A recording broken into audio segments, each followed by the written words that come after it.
السلام علیکم ورحمۃ اللہ وبرکاتہ۔ اعوذ باللہ من الشیطان الرجیم، بسم اللہ الرحمن الرحیم۔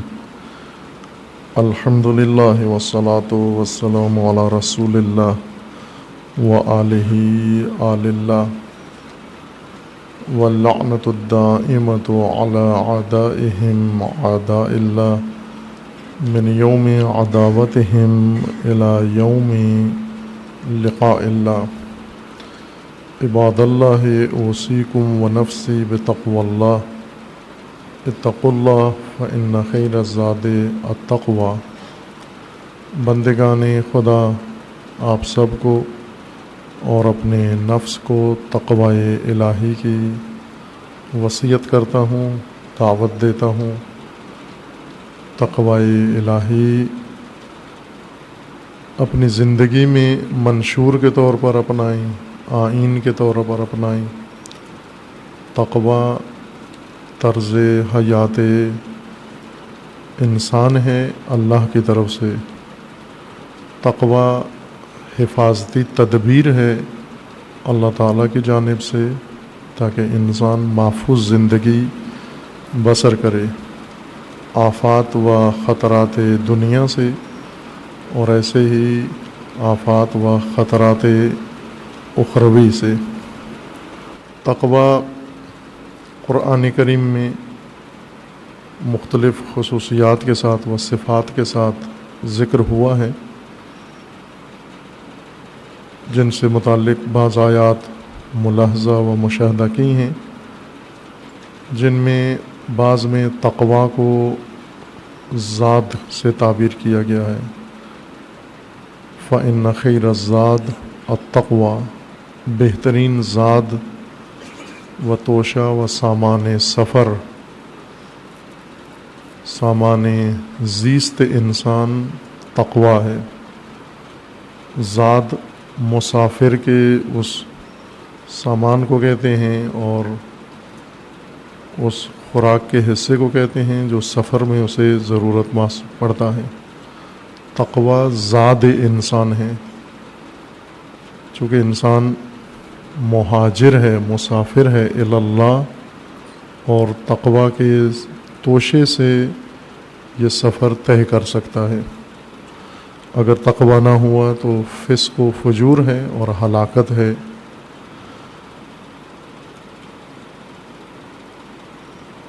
ایک تعبیر جو تقوی کے متعلق اور تقوی کی حقیقت کے لیے ذکر فرمائی گئی ہے قرآن کریم میں،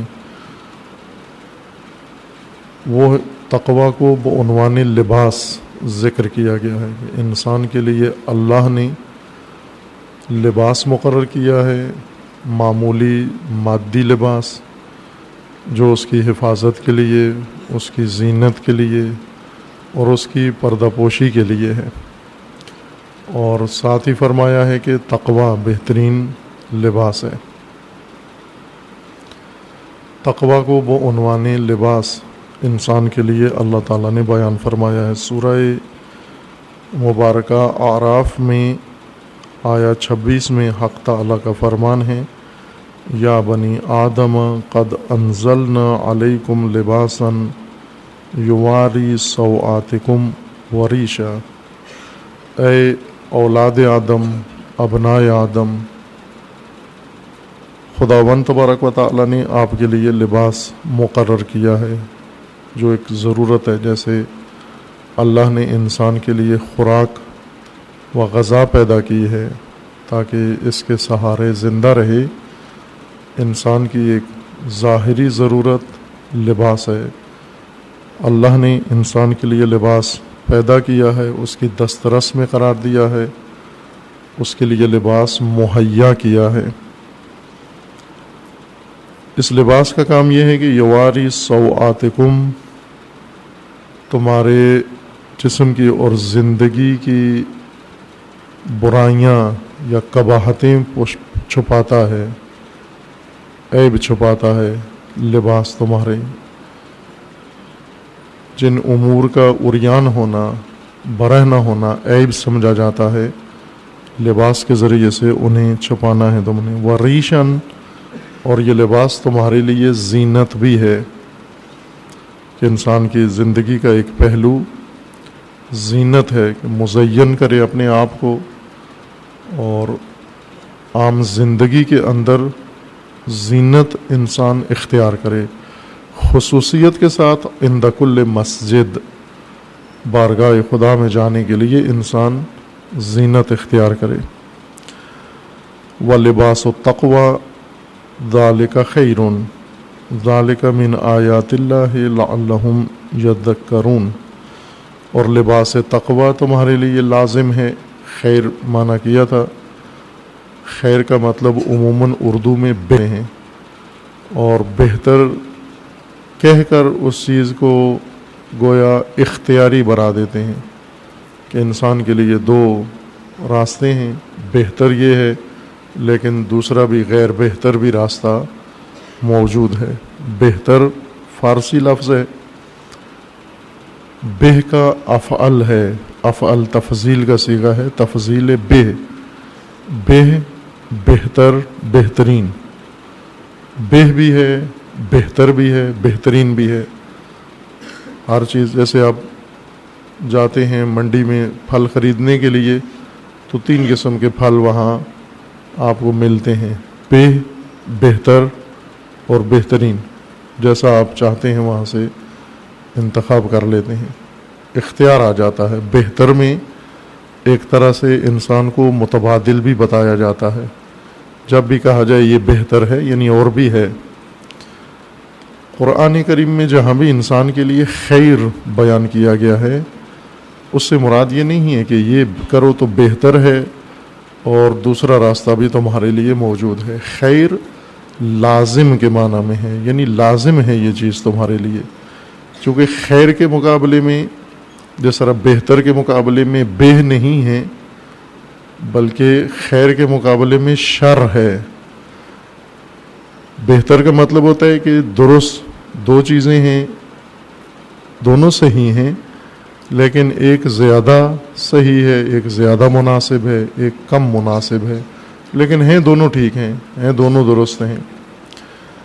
جس طرح انسان نماز میں آتا ہے، جہاں بھی بیٹھ جائے اس کے لیے نماز متصل ہو، جماعت کے ساتھ نماز ہو جاتی ہے، لیکن وہ تشخیص دیتا ہے پنکھا کہاں ہے، ہوا کہاں لگتی ہے، یا کوئی ایسا نقطہ ڈھونڈتا ہے اپنی نشست کے لیے اور اسے کہتا ہے بہتر ہے۔ بہتر کا مطلب یہ ہوتا ہے کہ دوسری جگہ بھی ہے، وہاں بھی بیٹھ سکتا ہے، وہاں بھی نماز درست ہے، لیکن یہ اسے زیادہ مناسب نظر آ رہی ہے۔ بہتر کہہ کر ہم یا خیر کا معنی ترجمہ بہتر کر کے ہم خود ہی لوگوں کو بے دینی کا ایک راستہ اور بے دینی کی گنجائش نکال لیتے ہیں کہ یہ کرو تو بھی ٹھیک ہے، نہ کرو تو بھی حرج نہیں ہے، بہتر یہ ہے۔ جبکہ قرآن کا فرمانا یوں نہیں ہے کہ دونوں راستے درست ہیں، یا اس کے علاوہ بھی اس سے متبادل بھی کچھ موجود ہے اور وہ کرو تو بھی ٹھیک ہے، یہ کرو تو زیادہ مناسب ہے۔ خیر کے مقابلے میں شر ہے، اگر قرآن فرماتا ہے ذالک خیر، یہ خیر ہے یعنی اس کے علاوہ سب شر ہے، اور وہ شر نامناسب ہے، وہ شر تمہارے لیے باعث ہلاکت ہے، شر تمہارے لیے مضر ہے، ضرر رساں ہے۔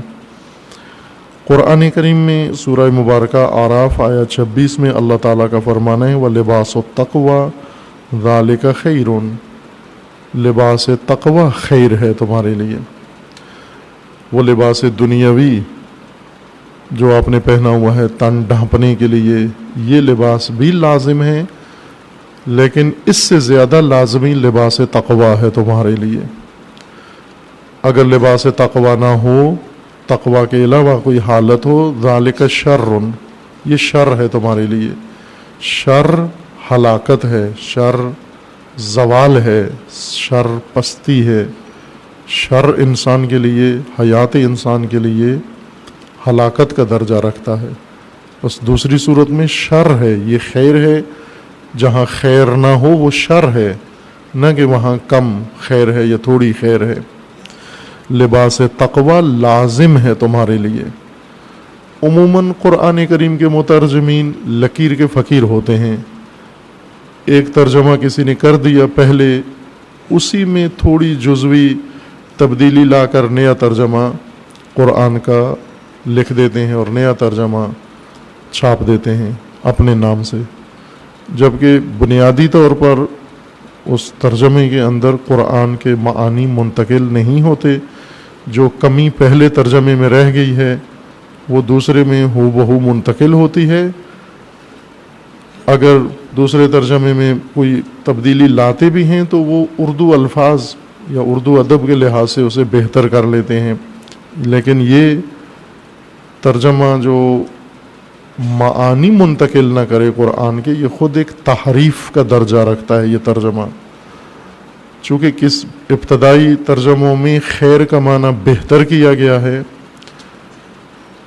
یہاں پر بھی خیر کا معنی بہتر کرتے ہیں، اس لیے کہ مترجمین نے جب علوم ادب پڑھے تھے، صرف و نحو، تو وہاں پر انہوں نے افعال و تفضیل کے جو ادوات و افعال و اسماء پڑھے ہیں، ان میں سے ایک لفظ خیر بھی ہے.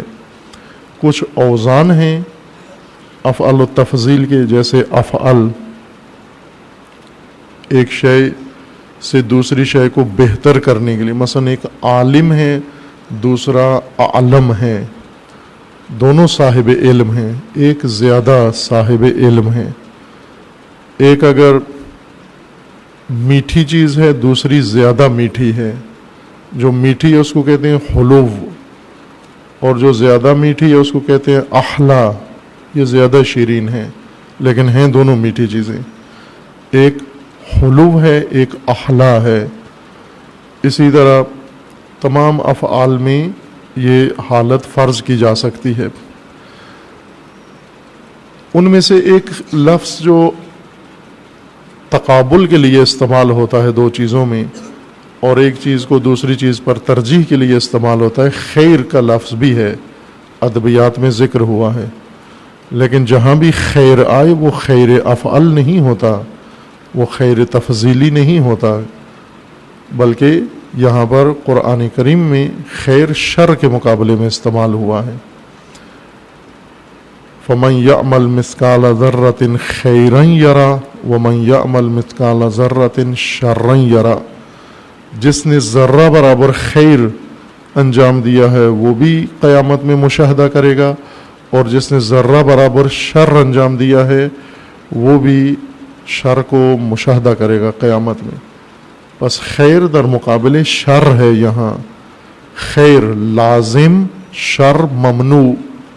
آسان ترجمہ قرآن کریم کا، قرآنی آیات کا یوں کریں کہ خیر جہاں بھی آ جائے اس کا مطلب ہے یہ چیز لازمی ہے آپ کے لیے، اور شر جہاں پر آ جائے اس کا ترجمہ کریں ممنوع ہے آپ کے لیے، ناجائز ہے آپ کے لیے، سرے سے اس کے قریب نہیں جانا، مہلک ہے، ہلاک کنندہ ہے آپ کے لیے.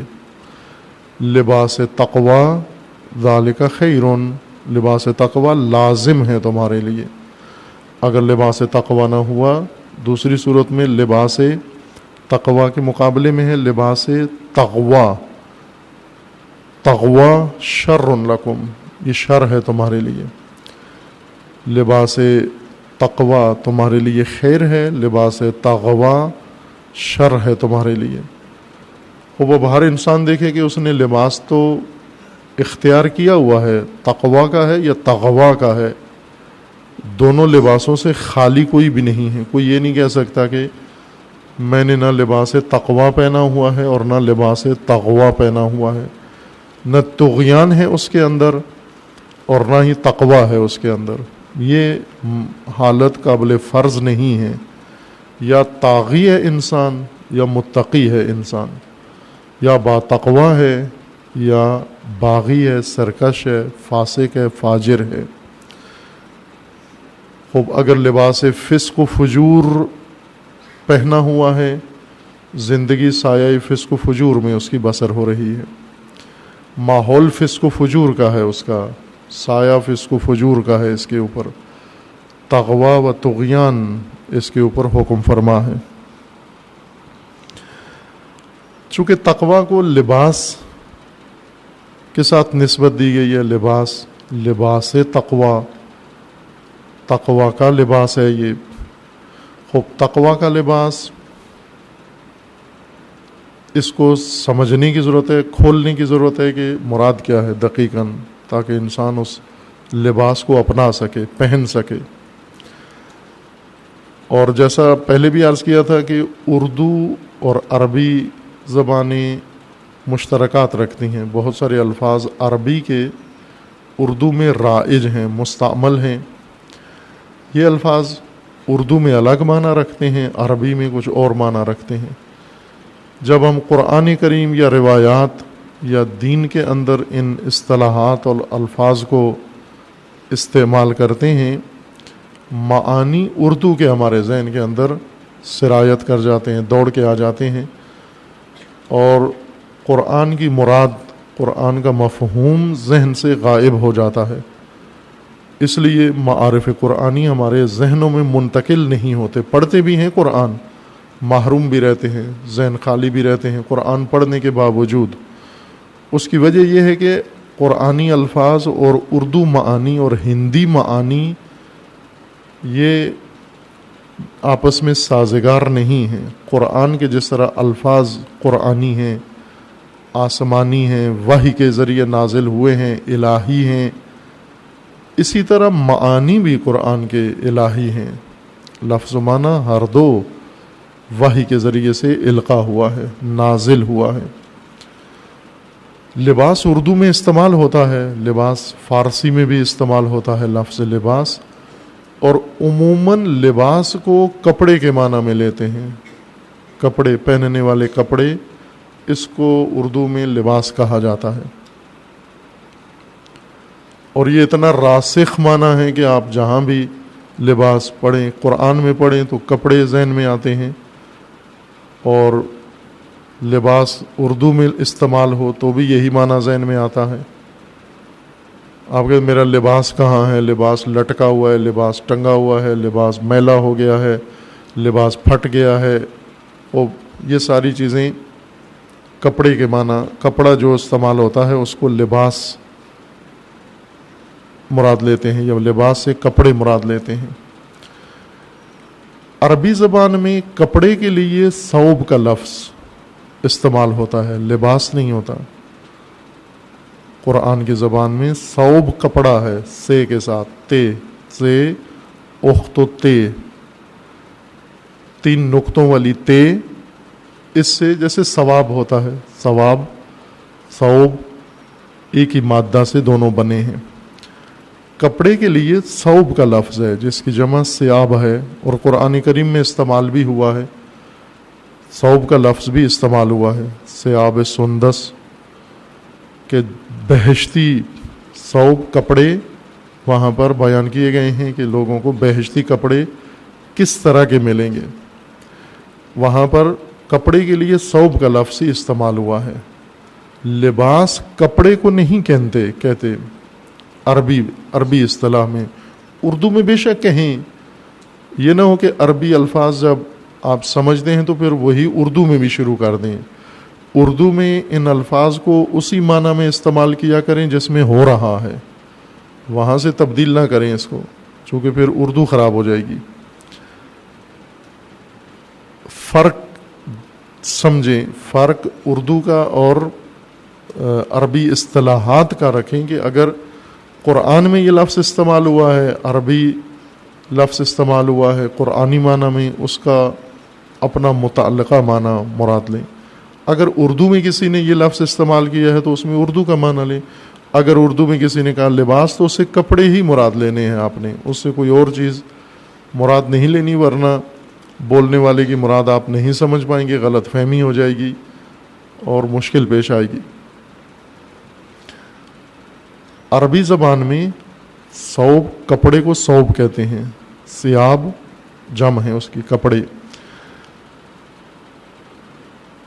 لنڈے کی زبان تو آپ خود جانتے ہیں کہ کیا ہے، چونکہ کپڑے زیادہ پاکستانی قوم ہی لنڈا پوش ہے، لنڈا پسند ہے، ہر چیز ان کو لنڈے کی پسند ہوتی ہے. کپڑے لنڈے کے چنتے ہیں، زبان لنڈے کی بولتے ہیں، تعلیم لنڈے کی لیتے ہیں، نظام لنڈے کا ہے. لنڈا لنڈا تو سمجھتے ہیں، یہ وہ بھی نہیں معلوم. لنڈا ان پرانے کپڑوں کو کہتے ہیں، لنڈا بازار جیسے کہتے ہیں، وہ بازار جہاں پرانے کپڑے بکتے ہیں، کسی اور قوم کے اترے ہوئے کپڑے، اتارے ہوئے جو انہوں نے پہن کے اتار کے صدقے خیرات کے طور پر دے دیے ہیں، اور وہ تاجروں نے یہاں آ کر بیچنا شروع کر دیے ہیں.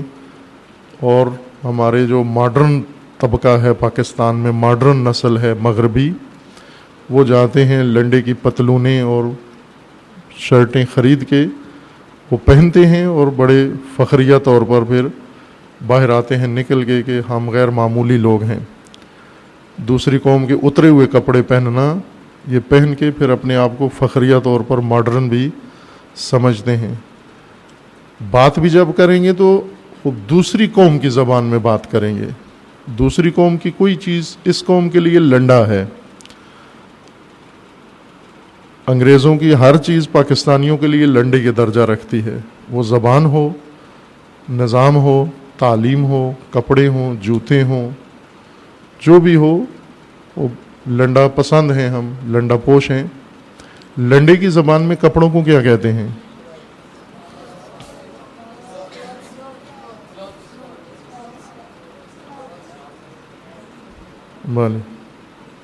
لنڈے کی زبان میں کہتے ہیں کلاتھ. لباس عربی میں اور قرآن میں کپڑے کے معنی میں استعمال نہیں ہوا، یہ اردو میں ہے صرف. لباس لبس اور لبس سے بنا ہے، اس کا مطلب ہوتا ہے ڈھانپنا، ڈھانپ دینا، کسی چیز کو کسی دوسری شے کے ذریعے سے ڈھانپ دینا.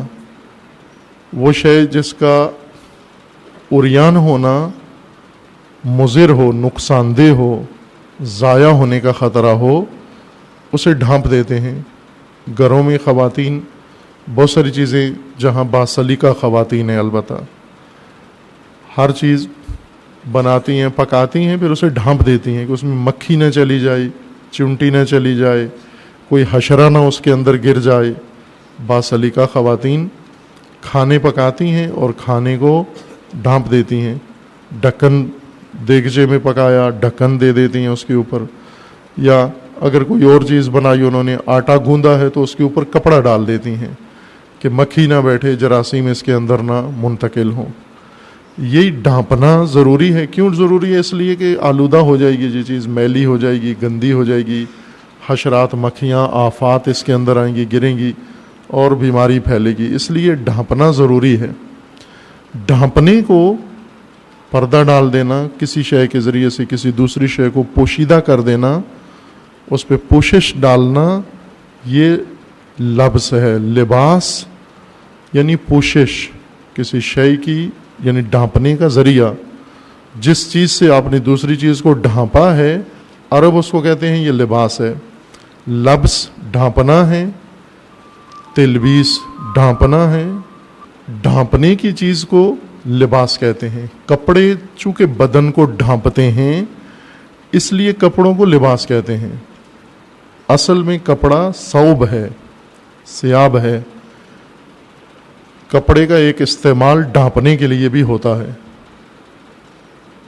چونکہ بدن ڈھانپتے ہیں اس سے، لہٰذا کپڑے کو لباس کہتے ہیں. لیکن لباس کا معنی کپڑا نہیں ہے، ثوب ہے. وہ اگر کپڑا ڈھانپنے کے معنی میں نہ ہوتا، فقط بینر لکھنے کے معنی میں ہے، یہ کپڑا جس پہ بینر لگا ہوا ہے یہ ثوب ہے، لیکن لباس نہیں ہے. چونکہ ایسی کسی چیز کو ڈھانپا نہیں ہے، یہ کسی اور کام آیا ہے.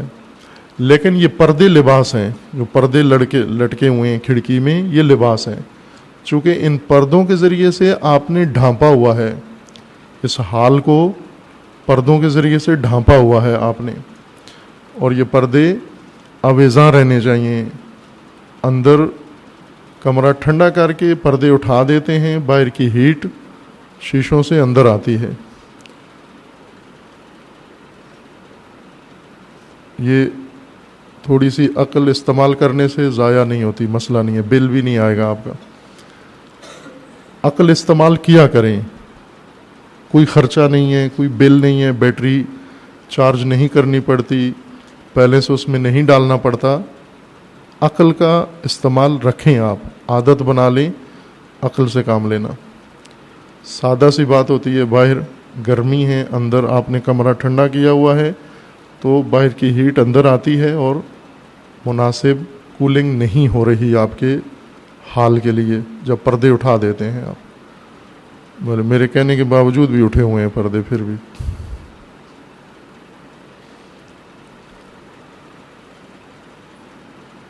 حرج نہیں ہے، سنبھال کے رکھیں، یہ عقل کسی کے کام آئے گی۔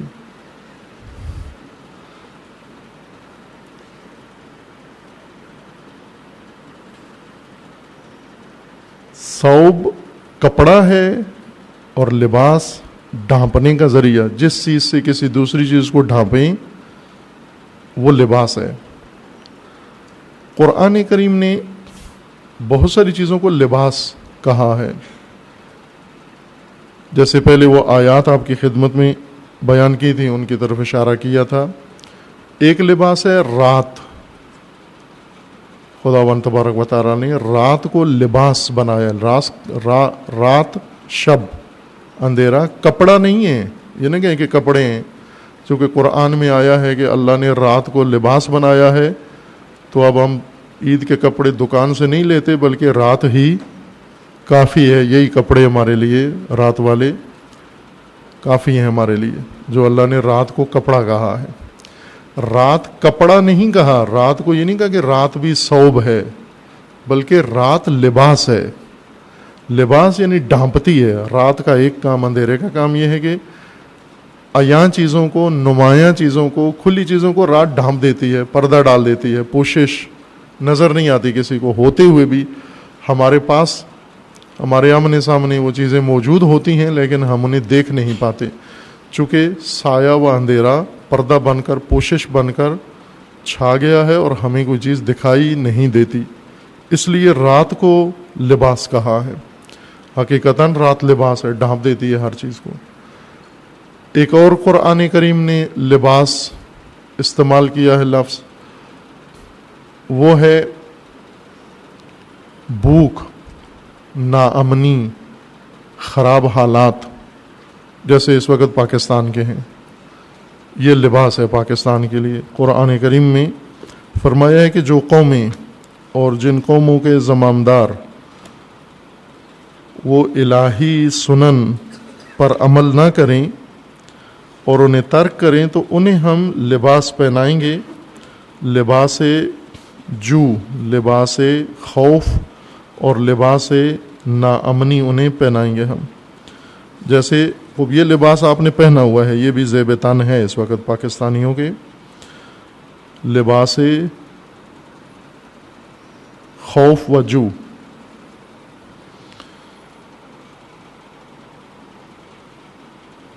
سورہ نحل آیا 112 میں اللہ تعالیٰ کا فرمانا ہے فَأَذَاقَهَا اللَّهُ، خدا نے انہیں چکھایا لباس الجو والخوف بما كانوا يصنعون، ان کی کارکردگی، ان کے اعمال، ان کے اقدامات، ان کے فیصلے، ان کی پالیسیوں کے بدلے میں اللہ تعالیٰ نے انہیں لباس جو، بھوک، افلاس، ناامنی اور خوف کا لباس پہنا دیا، چکھا دیا۔ فَأَذَاقَهُ اللَّهُ، اللہ نے انہیں چکھایا لباس جو۔ بھوک و افلاس، بے روزگاری، یہ اگر عام ہو جائے اور ایک قوم کو ڈھانپ لے، چھا جائے، حاوی ہو جائے ایک قوم کے اوپر، تو لباس کا درجہ رکھتی ہے۔ جس طرح پاکستان میں ناامنی چھا گئی ہے، دہشت گردی چھا گئی ہے، پورے ملک کو اپنی لپیٹ میں لیا ہوا ہے اس نے۔ جس طرح رات زمین کو اپنی لپیٹ میں لے لیتی ہے اور ہر چیز کو اور اس پر چھا جاتی ہے، حاوی ہو جاتی ہے، لباس ہے رات اس کے لیے۔ اسی طرح ناامنی، خوف اور مہنگائی، افلاس، بھوک، بے روزگاری، یہ پاکستان کی قوم کے لیے ایک عمومی حالت ہے، چھائی ہوئی ہے، حاوی ہے ملک و ملت و قوم کے اوپر، اور اس نے اپنی لپیٹ میں لیا ہوا ہے سب کو۔ چونکہ لپیٹا ہوا ہے، اپنی لپیٹ میں لیا ہوا ہے، اس وجہ سے یہ بھی لباس ہے، لباس جو۔ نہج البلاغہ میں امیر المومنین نے لباس ذلت بھی ذکر کیا ہے کہ جو لوگ جہاد سے دوری اختیار کرتے ہیں اور راہ خدا میں قیام سے دوری اختیار کرتے ہیں، اللہ انہیں لباس ذلت پہنا دیتا ہے۔ لباس ذلت کپڑے نہیں مراد کہ ذلت کے کپڑے خدا ان کو پہنا دیتا ہے، ذلت ڈھانپ لیتی ہے، ذلت نظام بن کر، رویہ بن کر، ثقافت بن کر، ماحول بن کر، عادت بن کر، یہ ذلت پوری قوم کو ڈھانپ لیتی ہے اور چھا جاتی ہے، حاوی ہو جاتی ہے اپنی آغوش میں، اور اپنے زیر سایہ سب کو یہ ذلت لے لیتی ہے۔ بس ہم کہہ سکتے ہیں کہ یہ قوم لباس ذلت زیب تن کیے ہوئے ہے، چونکہ ہر پہلو سے ان کے اوپر ذلت حاوی ہے اور ذلت چھائی ہوئی ہے، رسوائی ان کے اوپر حاوی ہے اور چھائی ہوئی ہے۔ اسی طرح قرآن کریم نے لباس میں میاں بیوی کو بھی ایک دوسرے کا لباس کہا ہے، عورت اور مرد ایک دوسرے کا لباس ہے۔ لباس سے مراد یہ نہیں کہ کپڑے ہیں ایک دوسرے کے، وہ ثوب ہے۔ لباس ڈھانپنے والی چیز کو کہتے ہیں۔ عورت اور مرد میاں بیوی جب رشتہ ازدواج میں منسلک ہوتے ہیں تو جہاں اور توجہ ان کی دلائی گئی ہے ان کی زندگی کے مشترکہ پہلو زوجیت اور زوجیت کی تفصیلات، جزئیات شرعی و دینی لحاظ سے، ہم اپنے ملک میں اور قوم میں دیندار و غیر دیندار، شیعہ سنی سب کلچرل شادیاں کرتے ہیں، یہ ثقافتی میاں بیوی ہیں، شرعی میاں بیوی نہیں ہوتے، دینی میاں بیوی نہیں ہوتے، ثقافتی میاں بیوی ہیں۔ اب ظاہر ثقافتی میاں بیوی فقط ثقافتی امور، معاشرتی امور کی رعایت کرتے ہیں، خیال رکھتے ہیں، لیکن شرعی امور کا لحاظ نہیں رکھتے، اور نہ ہی وہ شرعی ارتباط و زوجیت ان کے درمیان قائم ہوتی ہے۔ جن معیاروں پر زوج و زوجہ بنتے ہیں، جن معیاروں پہ چنتے ہیں، جفت بنتے ہیں، وہ ثقافتی معیار ہوتے ہیں، شرعی معیاروں پر انتخاب بھی نہیں ہوتا، یعنی جن معیاروں کو رکھ کر ایک دوسرے کو انتخاب کرتے ہیں۔ گھرانہ دیکھتے ہیں، اس گھرانے کی مالیت دیکھتے ہیں، اس کی قوم دیکھتے ہیں، اس کی نسل دیکھتے ہیں، اعلیٰ نسل ہے۔ اب یہ تو سارے غیر دینی معیار ہیں، کس نسل سے شادی کر رہے ہیں، کس برادری سے شادی کر رہے ہیں، ان کی مالی حیثیت کیا ہے، ان کی سماجی حیثیت کیا ہے، ان کی اجتماعی حیثیت کیا ہے، ان کی درآمد کیا ہے، یہ سارے امور غیر شرعی ہیں، یہ ثقافتی امور ہیں۔ ان امور کو، یا حتیٰ رنگت دیکھ کر، یہ گورا ہے، کالا ہے، سانولا ہے، کیسا ہے، یا ان کی شہرت دیکھ کر، یا ان کا مقام و منصب دیکھ کر، یا ان کی خاندانی سماجی حالت دیکھ کر، بڑا خاندان ہے، فلاں خاندان ہے، یہ سب ثقافتی معیارات ہیں۔ ان معیارات کے تحت جب زوج و زوجہ بنتے ہیں آپس میں تو وہ ثقافتی زوجیت اپنے اندر قائم کر لیتے ہیں، شرعی زوجیت ان میں پھر بھی قائم نہیں ہوتی، اور ایک دوسرے کے لیے یہ میاں بیوی لباس نہیں بنتے بلکہ ایک دوسرے کو رسوا کرتے ہیں، چونکہ معیار ہی ایسا چنا ہے۔ ایک دوسرے کی رنگت سے متاثر ہوئے ہیں، ایک دوسرے کے مثلا دیگر امور دیکھے ہیں انہوں نے، خوب انہی معیاروں پر جب اب مشترکہ زندگی شروع ہوتی ہے ایک دوسرے کو رسوا کرتے ہیں، ایک دوسرے کو عیاں کرتے ہیں، ایک دوسرے کو اپنے خاندانوں میں پہلے بدنام کرتے ہیں۔ عیب، بیوی میاں کے عیب بتاتی ہے، میاں بیوی کے عیب بتاتا ہے، ایک دوسرے کے عیب نشر کرتے ہیں، اشاعہ کرتے ہیں فاحشہ کا۔ فاحشہ یعنی ایک دوسرے کے عیب، ایک دوسرے کی کمزوریاں، اس نے ہمیں دھوکہ دیا ہے، یہ کہتا تھا میرے پاس بڑا مال ہے، وہ مال اس کا نہیں ہے، اس کے چچا کا ہے، نکلا اس کا تو تھا ہی نہیں۔ وہ ویسے ہی ہوتا ہے، اگر آپ نے مال سے شادی کرنی ہے تو مال سے ہی کروائی ہے، اس نے آپ کو مال دکھایا، مال اپنا ہونا ضروری نہیں ہے، اور ایسی عورت کو ایسا ہی مال دکھانا چاہیے جو مال سے شادی کرنی ہے اس کو ہمیشہ پڑوسی کا مال دکھاؤ، چچا کا مال دکھاؤ، کزن کا مال دکھاؤ، کہو یہ میرا ہے۔ خوب شادی کرنے کے بعد اس کو پتہ چلے کہ مال تو ادھر ہی ہے، جو دکھایا تھا وہ موجود ہے۔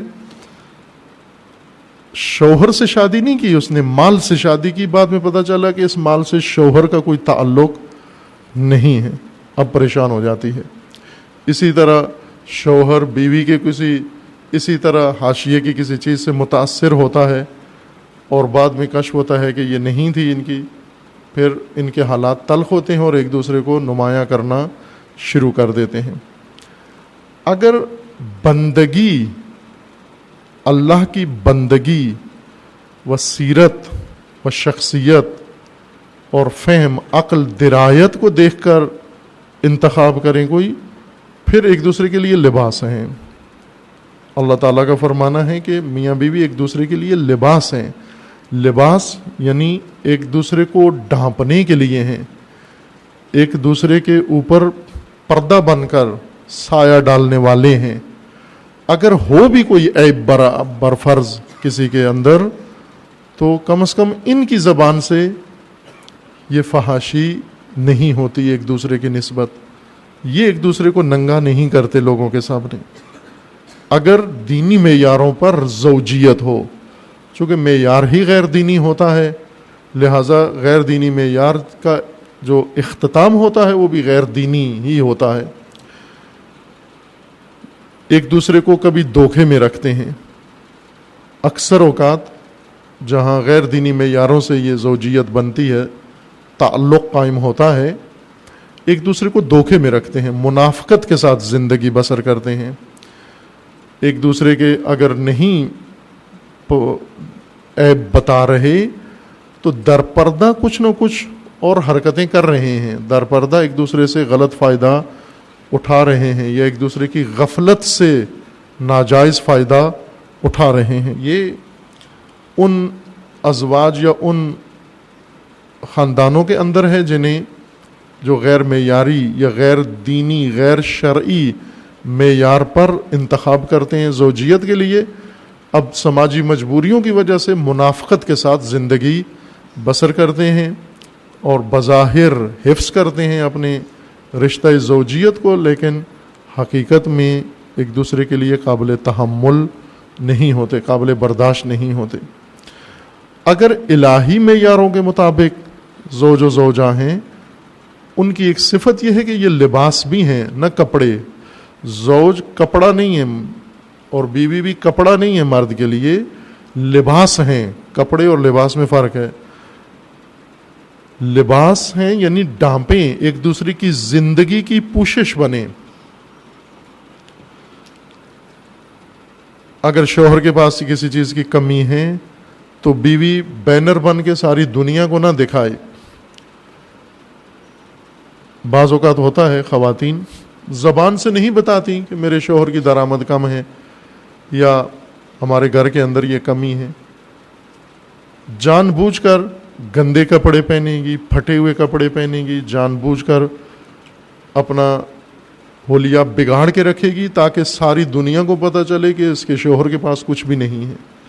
اگر یہی کپڑے دھو کے پہن لے اور منہ دھو لے اپنا اور سنوار لے اپنے آپ کو، خوب یہی آبرو مندانہ طریقے سے کسی بھی خاندان میں جائے، کسی بھی تقریب میں جائے، شادی بیاہ میں جائے، غم و خوشی میں جائے، کہیں بھی جائے، اپنے گھر کا بھرم رکھ کر آتی ہے۔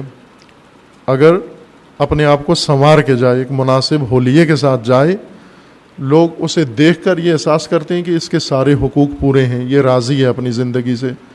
ہر چند نہیں ہیں، فرض کریں اس کے پاس نہیں ہے، اتنا لباس نہیں ہے، ایک جوڑا ہے، دو جوڑے ہیں، لیکن وہی اگر دھو کے پہن لے، وہی اگر استری کر کے پہن لے، وہی اگر مناسب طریقے سے پہن کے تقریب میں جائے، تو اس نے اپنے گھر اور اپنے شوہر کی عزت رکھ لی ہے۔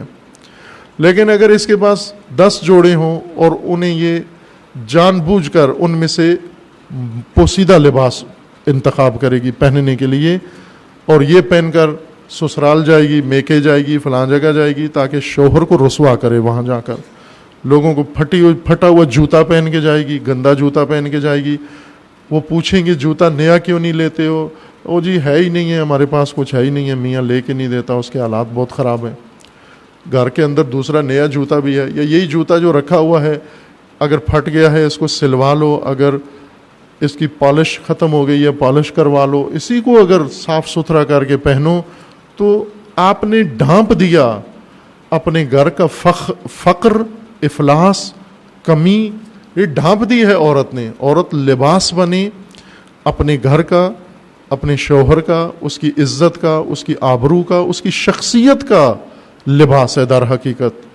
یہ نہ ہو کہ عورت ایک ایسا کاذب آئینہ بن جائے شوہر کی بدنامی کے لیے، اور اسی طرح شوہر بھی جہاں جائے اس حالت میں نہ جائے کہ لوگ اس کی حلیہ دیکھ کر کہیں گے اس کی بیوی مثلا لاپرواہ ہے، اس کی بیوی کا سلیقہ ہے، اس کی بیوی فلاں ہے۔ خب یہ حالات نہ بنا کے جائے۔ برفرض اگر زوجہ اس کی ہے، بعض خواتین ہیں خوش سلیقہ نہیں ہوتی، سلیقہ ٹھیک نہیں ہے ان کے اندر، اگر نہیں ہے خود وہ کام کر لے، خود کام کر کے اچھے انداز سے باہر جائے، اپنا حلیہ سنوار کے جائے، تاکہ لوگ دیکھ کر یہ سمجھیں کہ اس کے گھر میں کوئی باسلیقہ خاتون ہے۔ بس اس کا مطلب ہے یہ شوہر اپنی بیوی کے لیے لباس ہے، اس نے ڈھانپ لیا ہے جو کمی تھی، کمزوری تھی اس کی زوجہ کے اندر، اس نے لوگوں کے سامنے عیاں نہیں ہونے دی، ستر بن گیا، پوشش بن گیا، اور اس زیر لباس، زیر پوشش دوسرے فریق کو چاہیے کہ اپنی کمزوری ختم کرے، اپنی کمزوری کو دور کرے۔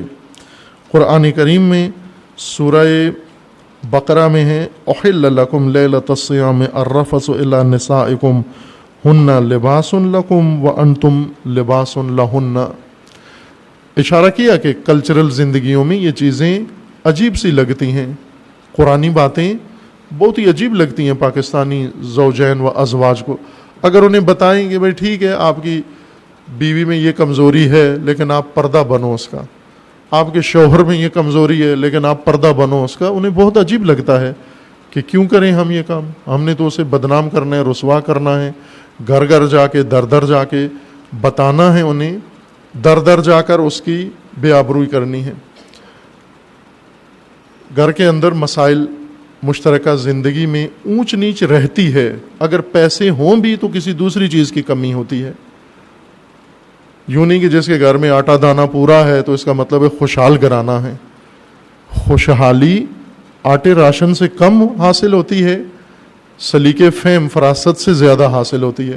ممکن ہے آٹا دانہ بہت ہو لیکن افسردہ خاندان ہو، مضطرب خاندان ہو، ناراضی خاندان ہو، غیر مطمئن زوج و زوجہ ہوں ایک دوسرے سے۔ خوب اس طرح وہ ایک دوسرے کے لیے پوشش بنے اور ایک دوسرے کا لباس بنے، کہ یہ خاندانی اصول، خاندان تشکیل دینے کا ایک ضابطہ ہے قرآنی کہ میاں بیوی اس طرح سے ایک دوسرے کے ساتھ رشتہ قائم کریں۔ لباس کے لیے ایک اور قرآن کریم نے جو مورد ذکر کیا ہے وہ رات ہے۔ وَهُوَ الَّذِي سورہ فرقان آیا 47 میں ہے وَهُوَ الَّذِي جَعَلَ لَكُمُ اللَّيْلَ لِبَاسًا وَالنَّوْمَ سُبَاتًا۔ خوب اللہ نے تمہارے لیے رات کو لباس بنایا ہے، کپڑا نہیں ہے، لباس ہے۔ ثوب نہیں بنایا، رات ثوب نہیں ہے، لباس ہے تمہارے لیے، یعنی پوشش ہے اللہ کی طرف سے۔ یہ ایک ستر ہے، پردہ ہے رات جو ہر شے کے اوپر چھا جاتا ہے، آپ کے اوپر بھی، چونکہ آرام کا وقت ہوتا ہے، استراحت کا وقت ہوتا ہے۔ اب بجلی کے آنے سے اور اس مغربی تہذیب نے اور میڈیا نے وہ لباس بھی اتروا دیا ہے، وہ رات کا لباس ختم ہو گیا ہے۔ روشنیوں نے اور بجلی نے وہ رات کا لباس ختم کر کے ہر چیز پھر ننگی کر دی ہے، پھر برہنہ کر دی ہے۔ رات جس کو چھپاتی ہے بجلی اس کو عریان کر دیتی ہے، روشنیاں اس کو عریان کر دیتی ہیں، برہنہ کر دیتی ہیں۔ اب یہ جنگ ہے، گویا الہی نظام کے خلاف ایک جنگ ہے کہ جس چیز کو اللہ چھپاتا ہے اسے انسان برہنہ کر دیتا ہے، اسے انسان بالکل عریان کر دیتا ہے، جبکہ اس کو لباس کی شکل دی گئی ہے۔ اور اسی طرح لباس تقویٰ ہے کہ تقویٰ بھی تمہارے لیے اللہ نے لباس کے عنوان سے مقرر فرمایا ہے. خوب اب ہمیں یہ تو لباس کا معنی کیا ہے آپ کی خدمت میں کہ لباس کپڑے کو نہیں کہتے، لباس پوشش کو کہتے ہیں، ڈھانپنے کی چیز کو کہتے ہیں. لبس ڈھانپنا، اور لباس وسیلہ جس کے ذریعے سے ڈھانپا جائے.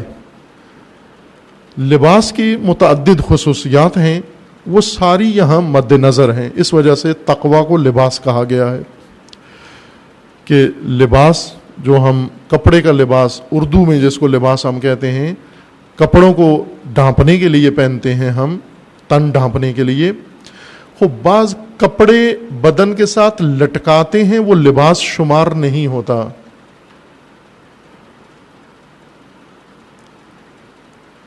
کپڑے ہیں بعضوں نے جو پہنے ہوئے ہیں، یہ کپڑے ہیں، لباس نہیں ہیں. کپڑا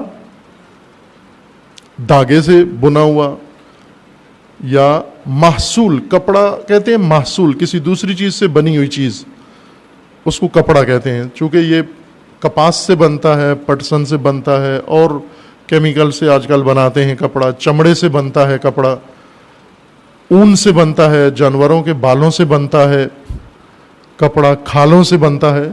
مختلف چیزیں کپڑے کے بننے میں مواد کے طور پر استعمال کی جاتی ہیں، اور انہیں اس صنعتی ترکیب کے ساتھ اور صنعتی عمل کے ذریعے سے اس شکل میں بنا دیا جاتا ہے. طول و عرض کے ساتھ ایک باریک سطح اس کی بنائی جاتی ہے تاکہ اسے ڈھانپنے کے لیے بھی استعمال کر سکیں.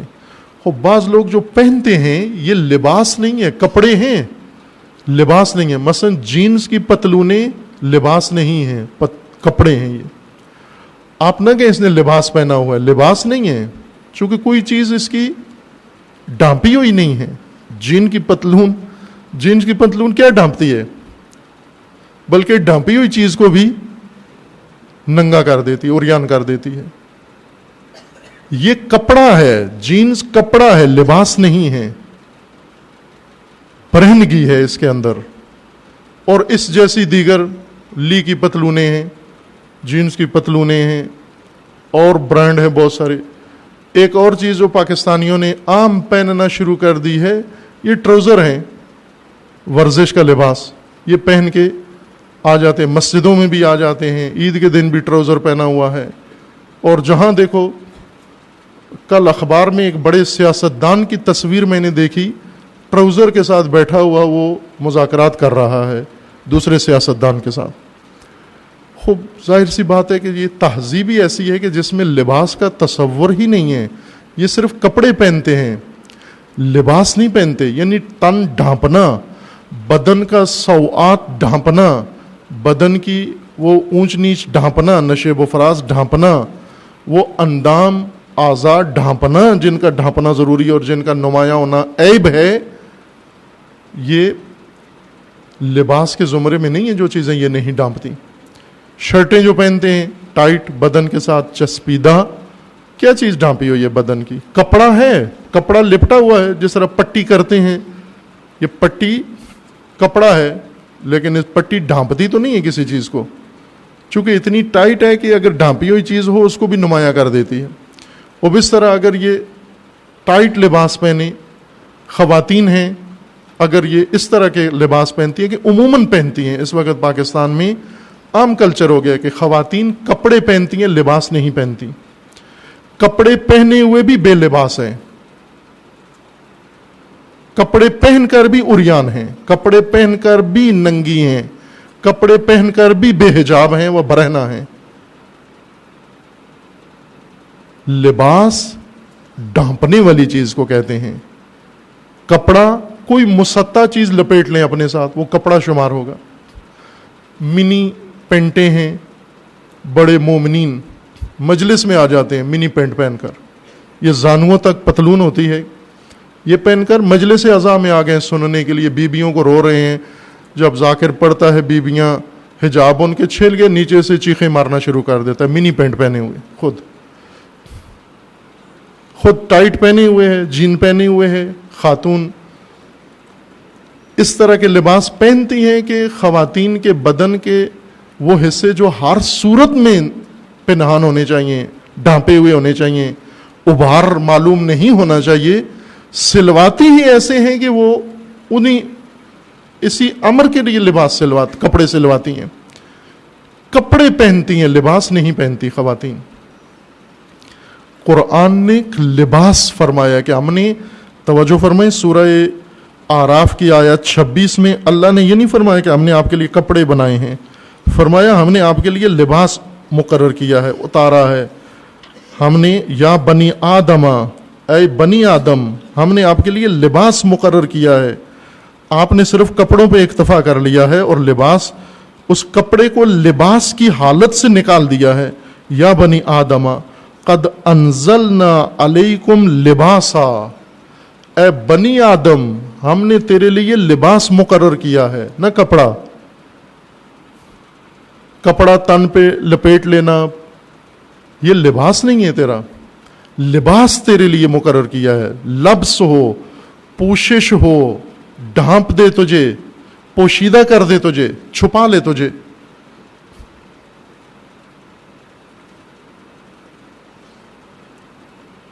درزی ان کی مہارت یہی ہے کہ کپڑوں کو لباس کی حیثیت سے نکالنا۔ موجودہ زمانے کے درزی ان کا کام یہی ہے کہ کپڑا کپڑا ہی رہے، سلا ہوا ہے تو بھی کپڑا ہے، نہ انسلا ہے تو بھی کپڑا ہے۔ آپ دکان سے لباس نہیں خریدتے، کپڑا خریدتے ہیں، درزی کو دیتے ہیں، وہ بھی کپڑا ہی آپ کو لوٹا کے واپس کر دیتا ہے، جبکہ آپ نے درزی کو کپڑا دیا تھا کہ لباس بنا کے دے، لباس بنا کے دے، اس نے کپڑا ہی سی کے واپس کر دیا۔ کپڑا یعنی آپ کے تن پہ چڑھ جائے گا، تن پہ فٹ ہو جائے گا، لیکن چھپائے گا کچھ بھی نہیں، پوشیدہ کچھ بھی نہیں کرے گا۔ پوشیدہ کرنے کے لیے آپ کو کپڑا لباس بنانا ہوگا، اس کو پوشش بنانا ہوگا، تاکہ بدن کا اتار چڑھاؤ، نشیب فراز اس میں نمایاں نہ ہو۔ اور بچپن میں بعض گھروں میں، بچپن میں بچے کو خصوصاً فحش ترین و فاحش ترین لباس پہناتے ہیں بچوں کو، بچیوں کو۔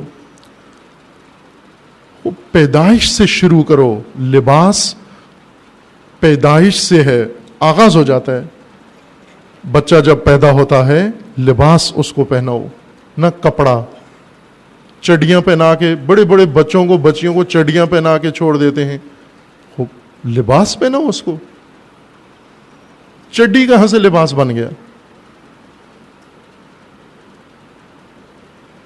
جب یہ بچپن سے بے حیا بنتے ہیں، وہ بڑے ہو کر ان کو کپڑے بھی پھر چبھنا شروع ہو جاتے ہیں۔ ابھی کپڑے پہنتے ہیں، کپڑے بھی کم کر دیے، ہاف کر دیے، لباس تو پہلے سے ہی ختم کر دیا گیا۔ جس ثقافت سے، کلچر سے لباس نکل گیا ہو اور صرف کپڑے رہ گئے ہوں، وہ بے حیائی کی ثقافت ہے، وہ عریانی ہے، وہ برہنگی ہے۔ لباس پوشش ہے، لباس،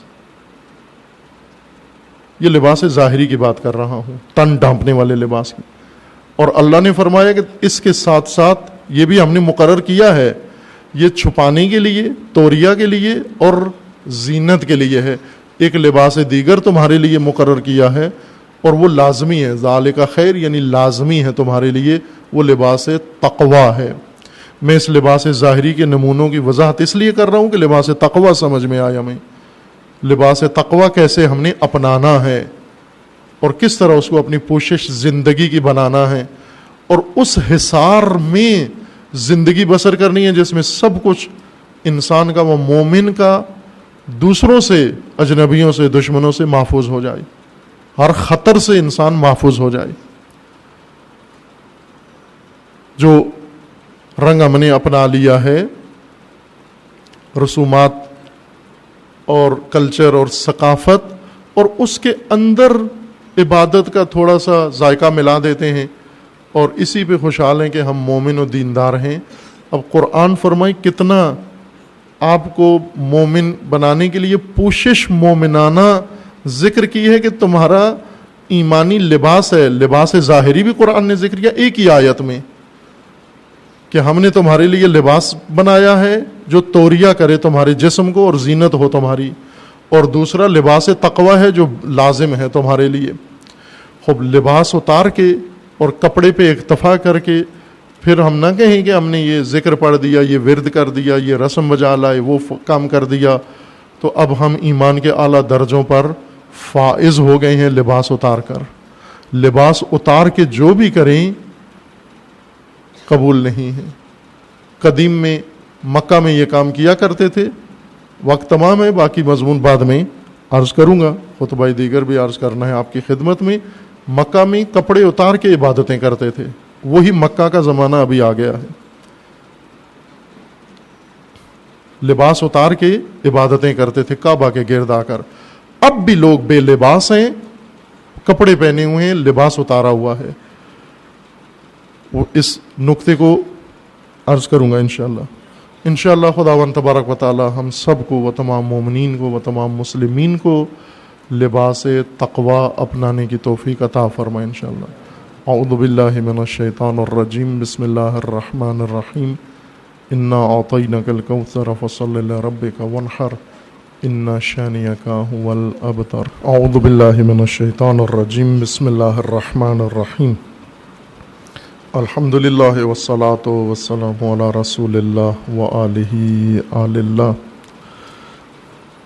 سیما علی امیر المؤمنین علی ابن ابی طالب علیہ الصلاۃ والسلام،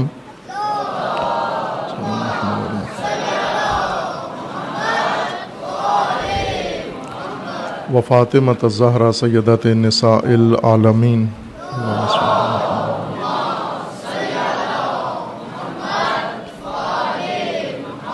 والحسن والحسین سیدی شباب اہل الجنہ و سبطی الرحمہ،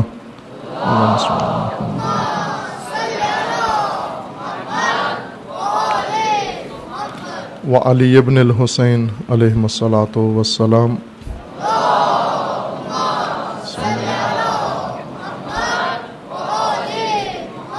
و محمد ابن علی علیہم الصلاۃ والسلام، محمد وآل محمد، و جعفر ابن محمد، اللہم صل علی محمد،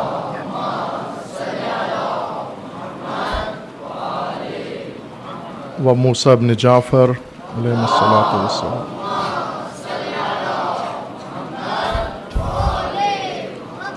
و علی ابن موسیٰ، اللہم صل علی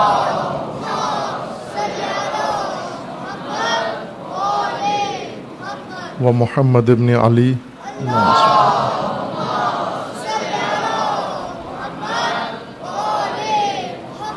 و علی ابن محمد،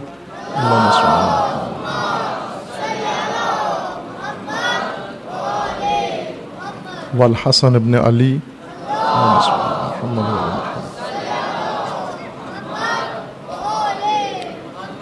والحجت ابن الحسن القائم المہدی، اللہم صل علی محمد،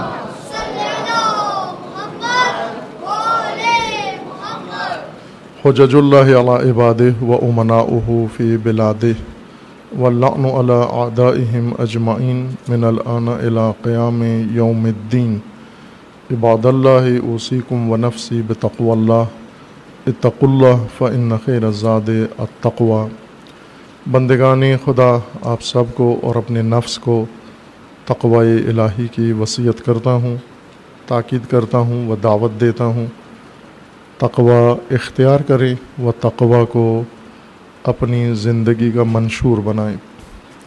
تقوی ہی انسان کی حفاظت کے لیے بہترین تدبیر ہے اللہ کی، انسان کی انفرادی زندگی کے لیے، ازدواجی زندگی کے لیے، عائلی زندگی کے لیے، خاندانی زندگی کے لیے، معاشرتی زندگی کے لیے، سیاسی زندگی کے لیے، قومی امور کے لیے، ملکی امور کے لیے، عالمی امور کے لیے فقط ایک نظام اللہ نے مقرر فرمایا ہے اور وہ تقوی ہے۔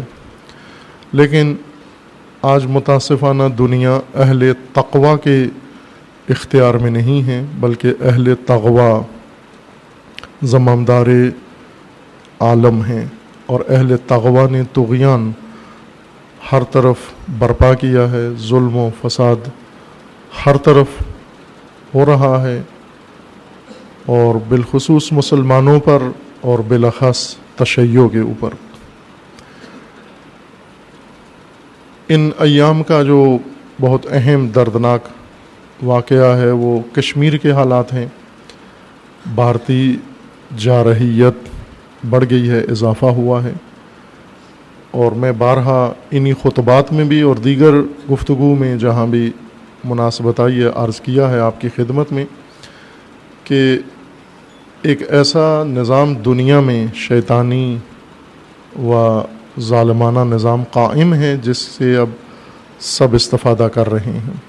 اس کی بنیاد اہل غرب نے رکھی ہے، اور خصوصاً شیطان اکبر و طاغوت اعظم امریکہ نے اس کا آغاز کیا ہے۔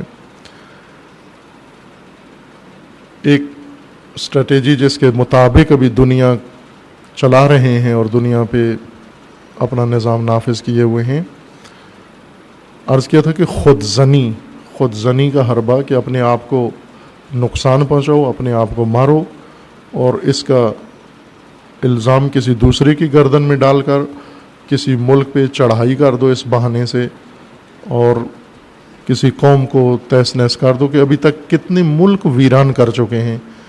اس موجودہ اسٹریٹجی کے نتیجے میں عراق ویران کر دیا، لیبیا ویران کر دیا، اور شام ویران کر دیا مکمل طور پر، لبنان، افغانستان، ایک ایک کر کے ان تمام ممالک کو نابود کر رہے ہیں۔ اور پاکستان کے لیے بھی ارادے ان کے یہی ہیں، لیکن انہیں گاہے گاہے پاکستان کی ضرورت پڑتی ہے، اس لیے پاکستان کو اپنی ایک چھونی کے طور پر یا اپنے ایک ڈپو کے طور پر انہوں نے رکھا ہوتا ہے، جہاں سے کرائے کے آدمی بھی لے لیتے ہیں اور جہاں اپنے بندے بھی اتار دیتے ہیں، فوجیں بھی اتار دیتے ہیں وقت پڑنے پر، اور وقت پڑنے پر پھر چھوڑ بھی دیتے ہیں پاکستان کو انہی حالات کے اندر ڈوبا ہوا جو انہوں نے پیدا کیے ہیں، انہی حالات میں چھوڑ کر خود چلے جاتے ہیں اور دباؤ ڈالتے ہیں پاکستان کے اوپر۔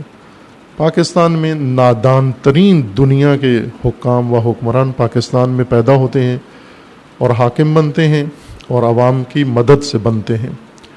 یہ عوام کے شعور کا ایک پیمانہ ہے۔ حکمران ہر دور کے، میں تمام اس 70 سال کی بات کر رہا ہوں، ملک بننے کے بعد، قائد اعظم کی وفات کے بعد سے لے کر جتنے ابھی تک آئے ہیں، ہر ایک نے اس ملک و قوم کو ڈبویا ہے اور آگے لے کے گیا ہے غرق کرنے کے لیے۔ ان کے اندر بھی ایسی خامیاں ہیں، ایسی خرابیاں ہیں، ملت کی بے شعوری سے فائدہ اٹھاتے ہیں اور ملک و قوم کے ساتھ خیانت کرتے ہیں، جس وجہ سے پاکستان کمزور ترین حالت میں ہے۔ ایک اور حربہ جو جنگی حکمت عملی کا درجہ اختیار کر گیا ہے اس وقت دنیا میں، پہلے امامت امریکہ کرتا ہے، وہ شروع کرتا ہے، پھر اس کی دیکھا دیکھی دوسرے ممالک بھی جن کے اندر غرور ہے، طاقت ہے، قوت اپنی رکھتے ہیں، اور وہ بھی امریکہ کی طرح ہی چاہتے ہیں کہ ہم بھی اپنا روب دبدبہ اگر ساری دنیا میں نہ ہو تو پڑوسیوں پر کم از کم ہمارا روب دبدبہ رہے، جس میں بھارت اس وقت سر فہرست ہے اس حکمت عملی کو اپنانے میں، مکمل طور پر امریکہ کی پیروی کر رہا ہے اور وہی اعمال دہرا رہا ہے اپنے پڑوسیوں کے ساتھ جو امریکہ پوری دنیا میں انجام دے رہا ہے۔ وہ حکمت عملی جو جارحیت کی صورت میں خصوصاً کشمیر کے اندر بھی جاری ہے، اور اب بلوچستان کی طرف اس کا رخ موڑا جا رہا ہے تاکہ اس کے ذریعے سے ہم پاکستان کو دباؤ میں رکھیں اور اپنے عزائم حاصل کریں۔ مدت سے امریکہ اس پر عمل کر رہا ہے، وہ یہ ہے کہ آپ اپنے ملک، اپنی قوم اور اپنے مفادات کا دفاع اپنی سرزمین پہ نہ کرو، بلکہ اپنی سرزمین سے باہر جا کر مخالف، رقیب اور دشمن کی سرزمین میں جا کر اپنا دفاع کرو۔ یہ دفاعی اسٹریٹجی ہے جو اپنائے ہوئے ہیں لوگ، مختلف لوگ اپنائے ہوئے ہیں۔ جیسے اسرائیل ہے، اسرائیل اسرائیل کا دفاع اسرائیل میں نہیں کرنا چاہتا، چونکہ یہ کمزور ترین دفاع ہوتا ہے۔ دفاعی حکمت عملیوں میں سب سے کمزور دفاع یہ ہے جو آپ اپنے گھر، اپنی سرزمین پر بیٹھ کر اس کا دفاع کرتے ہیں، یعنی آپ سرحدوں کے اندر ہیں، آپ اپنے گھر میں ہیں، آپ اپنے مراکز میں ہیں اور دشمن باہر میدان میں ہے۔ آپ اس انتظار میں ہیں کہ جب وہ آئے گا، آپ کی حریم میں قدم رکھے گا، اندر داخل ہوگا، آپ اس کو منہ توڑ جواب دیں گے۔ جیسے یہ قلعے بناتے تھے قدیم زمانے میں، قلعے، پنجابی میں قلعے اور اردو میں قلعے جو بناتے تھے قدیم زمانے میں، بڑی مضبوط عمارتیں جو ابھی بھی ایک معماری کا، تعمیرات کا شاہکار ہیں اور تاریخی آثار ہیں۔ ہر شہر کے اندر ایسے قلعے موجود ہیں۔ یہ اس حکمت عملی کا نمونہ تھے کہ جب پیادہ فوجیں ہوتی تھیں، گھوڑوں پر تلوار و نیزے کی جنگ ہوتی تھی، تو اپنی سرزمین پر دفاع کرتے تھے۔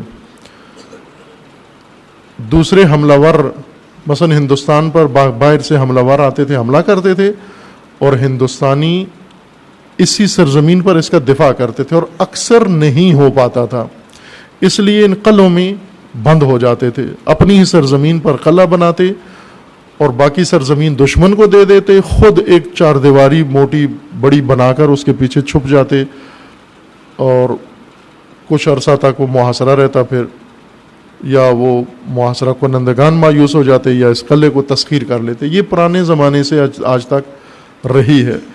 بعض لوگ ابھی بھی یہی کام کر رہے ہیں، بعض حکومتیں یا بعض قومیں اور ان کے جو مفکرین ہیں، رہبران ہیں، ان کی یہی حکمت عملی ہوتی ہے کہ ہم اپنے گھر میں، اپنے مرکز میں اور اپنی سرزمین پر اپنا دفاع کریں۔ موجودہ زمانے میں یہ ناکام دفاع ہے۔ آپ اپنے گھر کے اندر رہیں اور دشمن چلتا ہوا آپ کے گھر میں آئے، پھر وہ آپ وہاں اندر سے اس کو جواب دیں منہ توڑ، اور وہ ٹوٹے ہوئے منہ کے ساتھ واپس چلا جائے۔ یہ پہلے ہوتا تھا، اب نہیں ہوتا، اس لیے انہوں نے بدل دی، امریکہ نے یہ حکمت عملی بدل دی۔ ہاں، امریکہ کا یہ حکمت عملی ہے دفاعی کہ ہم اپنی سرزمین، امریکہ کا دفاع امریکہ میں بیٹھ کر نہیں کر سکتے، بلکہ امریکہ کا دفاع دوسروں کی سرزمین پہ جا کے کریں، دشمنوں کی سرزمین پہ کریں۔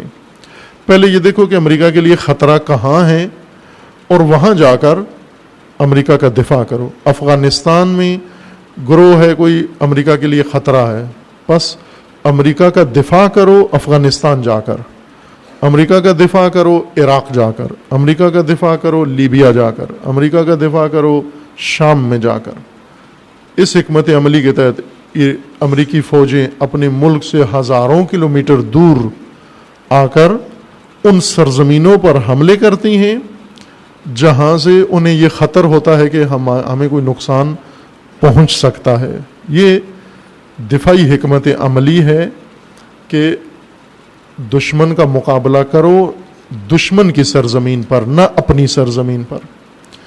خوب، اس حکمت عملی کے تحت اب بھارت نے بھی یہ سیکھا ہے کہ ہم بھی، جو کھل کے انہوں نے کہا، بھارتی وزیر اعظم نے 2-3 دن پہلے کھل کے یہ بیان دیا کہ کشمیر کی جنگ اب بلوچستان میں ہوگی۔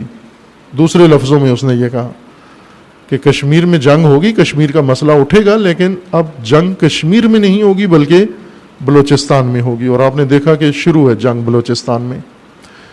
یہ دھماکہ جو ہوا یہ پہلا نہیں ہے، اس سے پہلے بھی بہت کچھ ہوتا رہا، لیکن یہ ایک ان کے لیے کھلا اعلان تھا، جنگ کا اعلان تھا۔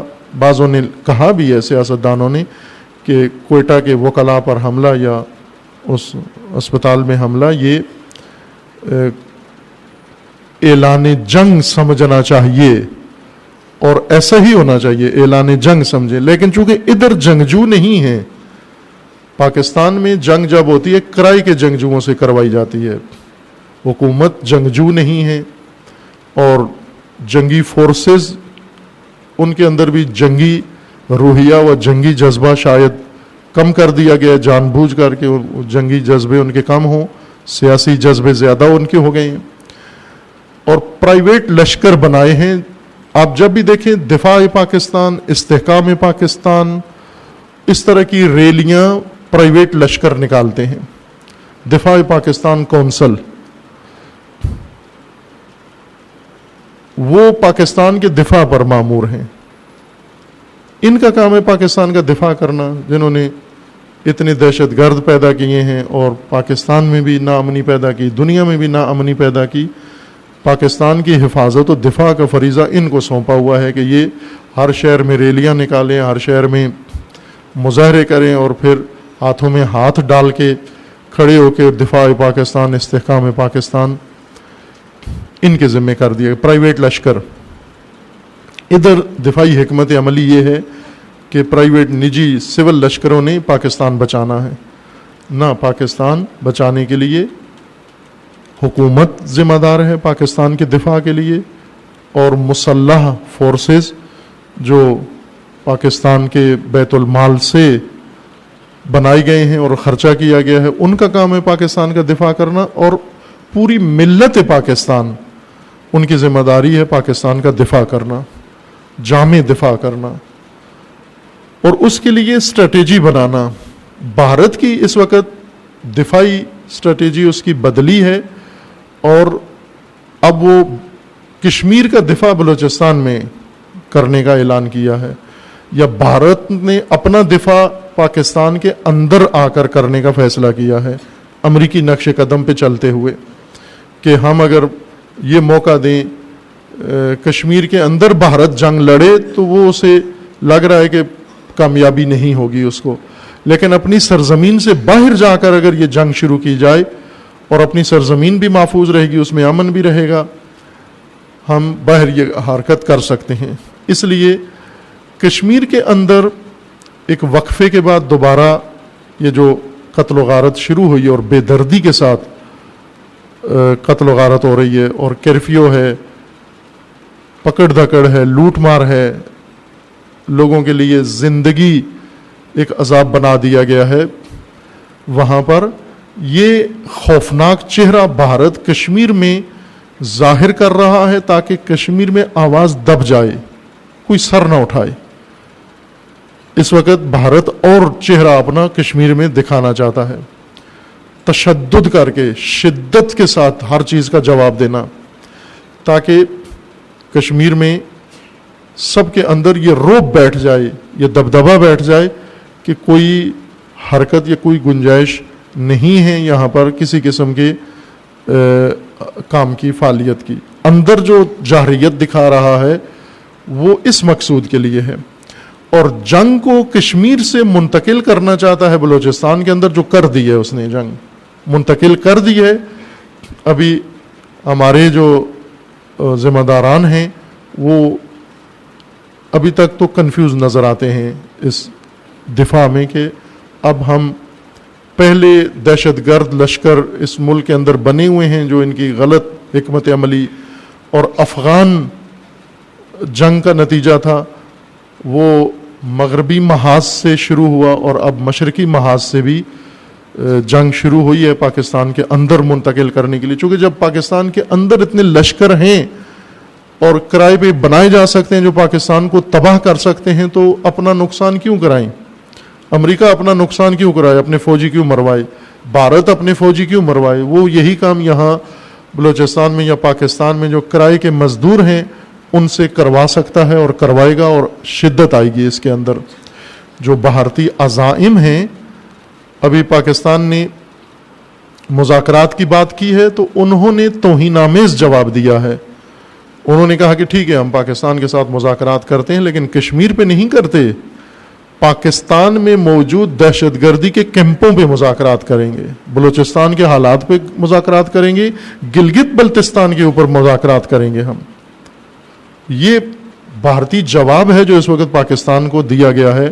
لیکن یہاں سے ابھی تک کوئی ایسے عزائم نظر نہیں آتے کہ حتیٰ اب اپنے ملک میں پاکستان کے اندر اس بھارتی جارحیت کو روکنے کے لیے اور اس کے دفاع کے لیے کیا حکمت عملی ہے. بظاہر نیشنل ایکشن پلان جاری ہے، لیکن اس ایکشن کے اندر یہ سب کچھ ہو رہا ہے. یعنی اس وقت پاکستان ایک غیر معمولی صورتحال میں ہے.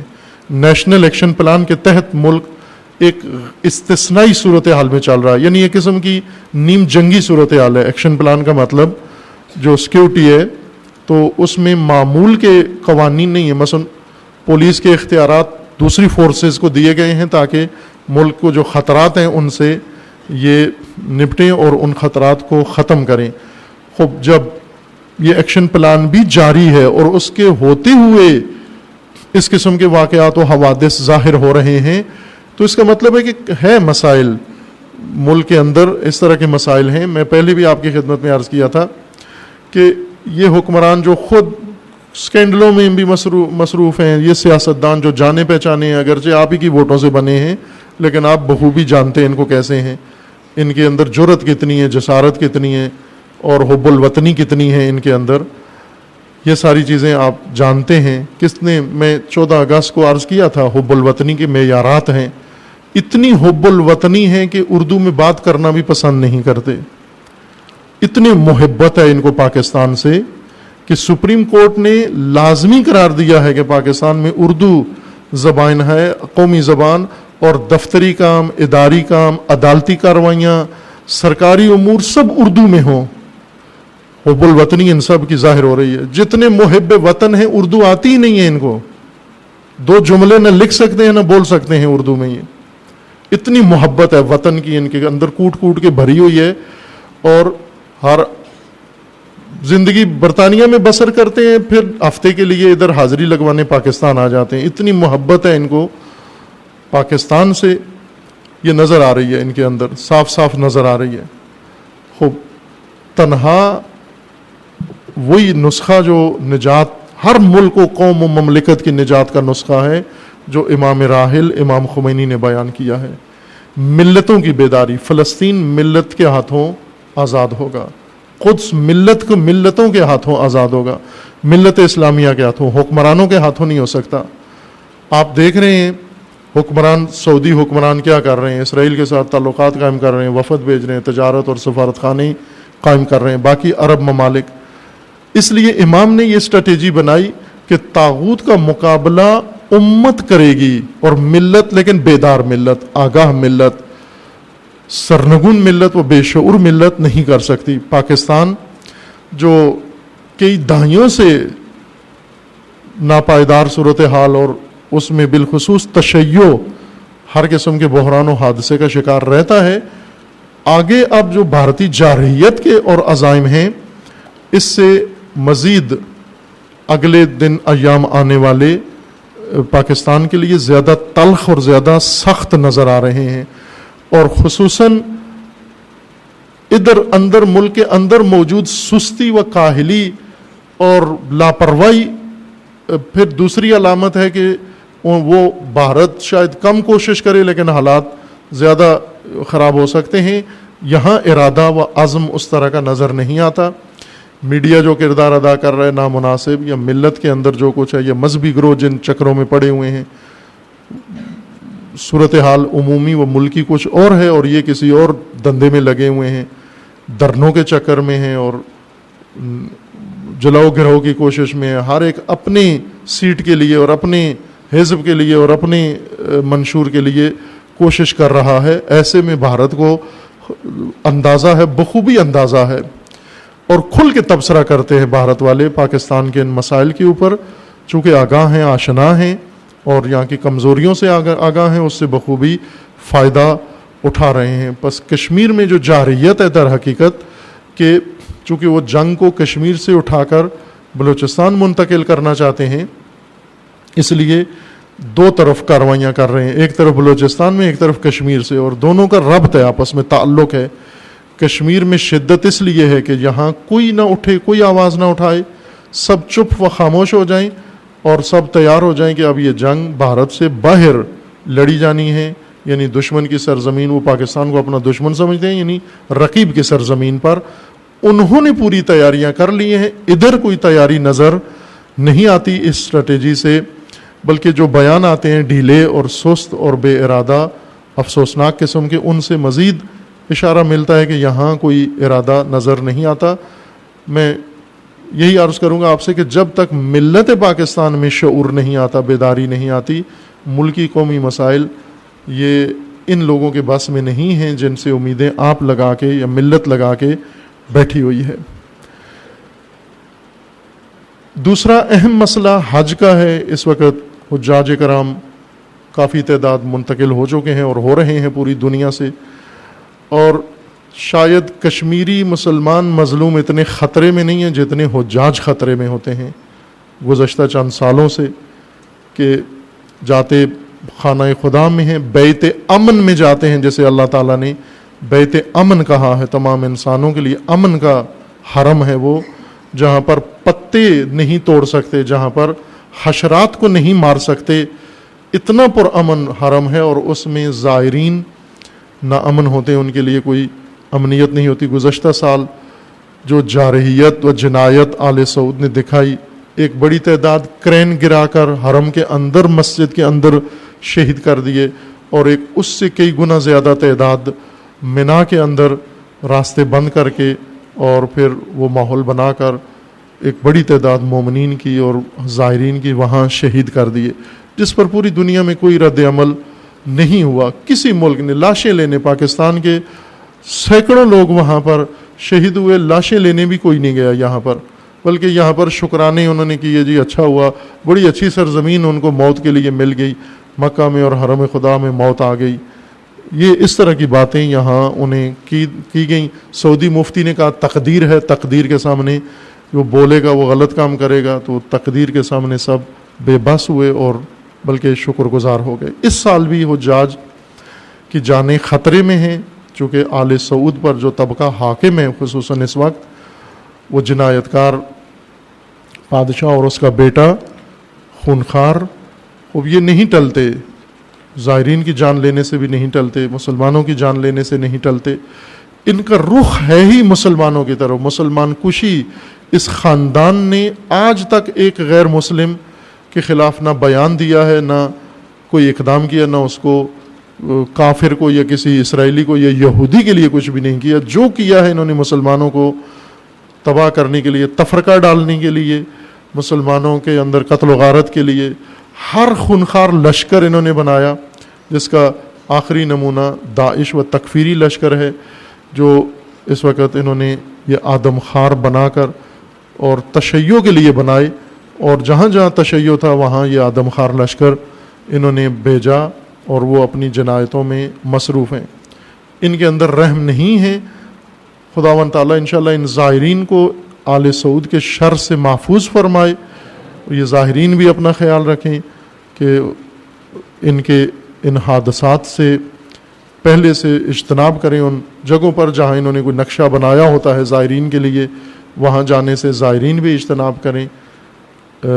وہاں پر رہنما ہونے چاہیے جو ان کو بتاتے رہیں کہ کہاں کہاں حادثات یہ ایجاد کر سکتے ہیں، کس قسم کے حادثے یہ بنا سکتے ہیں۔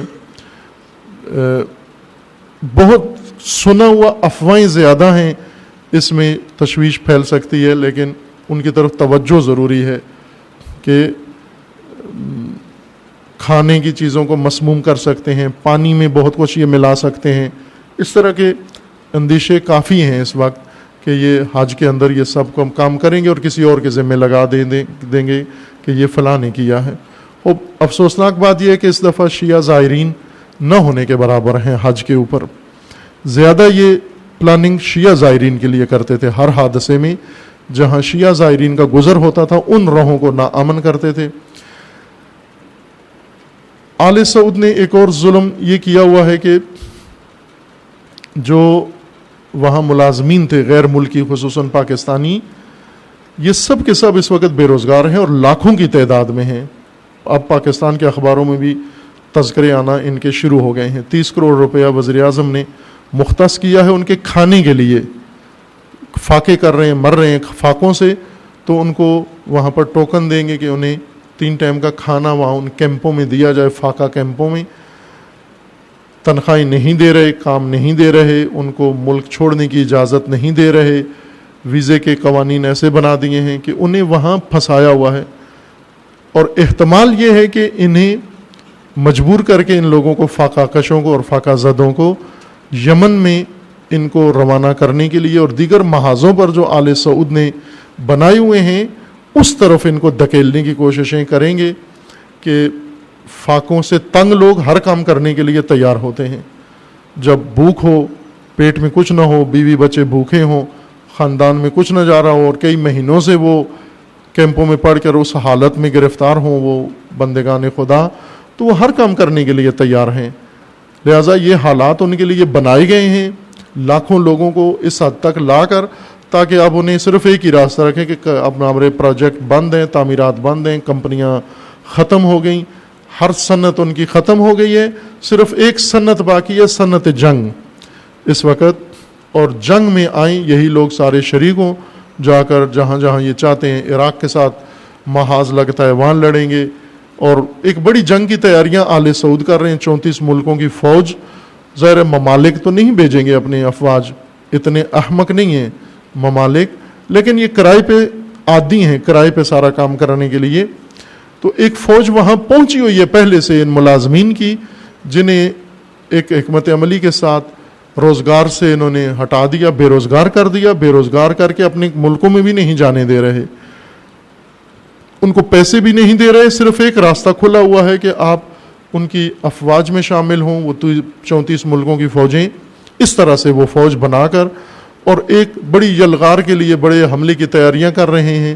اور کہا بھی ہے محمد بن سلمان جی وزیر دفاع اور نائب شہزادہ جو ہے، حرامزادہ کہہ سکتے ہیں اس کو، شہزادہ کو، وہ جو اس کے کام ہیں، جو اس کی حرکتیں ہیں، اس خبیث نے یہ حکمت عملی بنائی ہوئی ہے کہ یہ اب یہ بڑی فوج بنا کر اور ٹینک حاصل کر کے امریکہ سے اور اسرائیل سے تعلقات بنا کر علاقے کے حالات ہموار کر کے سارے، اور یہ ایران پر اٹیک کرے مثلا، تاکہ قصہ تمام کرے. یہ اس کی پالیسی ہے جو انہوں نے اعلان کیا ہے خود. یہ صورتحال آل سعود کے اندر ہے کہ آپ سن رہے ہیں کہ ابھی بادشاہ نے ان کے کھانے کے لیے کچھ درہم مقرر کیے ہیں، ذرا 3 ارب کے کتنے درہم صرف ان غیر ملکیوں کے کھانے کے لیے جو فاقے والے ہیں. اور اس طرح ان کے دیگر جو معاملات ہیں وہ سب کے سب جنگ کی نظر ہو رہے ہیں. اور جنگی جنون آل سعود کے اوپر اتنا طاری ہو گیا ہے کہ اپنا ملک، اپنی قوم، اپنا ہر چیز بھی ڈوبنا، تباہ کرنے اس سے گریز نہیں کرتے. اور یہ شروع میں نے بعض دیگر مواقع پر عرض کیا تھا کہ یہ ان کو آخری دیا گیا ہے موقع کہ اگر اس میں جو بھی نتیجہ نکلتا ہے بالآخر آل سعود کی نابودی کی شکل میں نکلے گا. جو بھی کام کرتے ہیں، اگر نہیں کرتے یہ جنگ شروع تو امریکہ ختم کر دے گا ان کو، اگر یہ جنگ شروع کرتے ہیں تو مسلمان قوم ان کو ختم کر دے گی، امتیں ان کو انشاءاللہ ختم کر دیں گی. یہ ایک نظر آ رہا ہے سامنے مشرق وسطیٰ کے اندر ان کا کردار، جدھر یہ بڑھانا چاہ رہے ہیں. اسرائیل اس وقت اس کے سب سے بہترین آئیڈیل تعلقات بھارت کے ساتھ ہیں اور آل سعود کے ساتھ ہیں.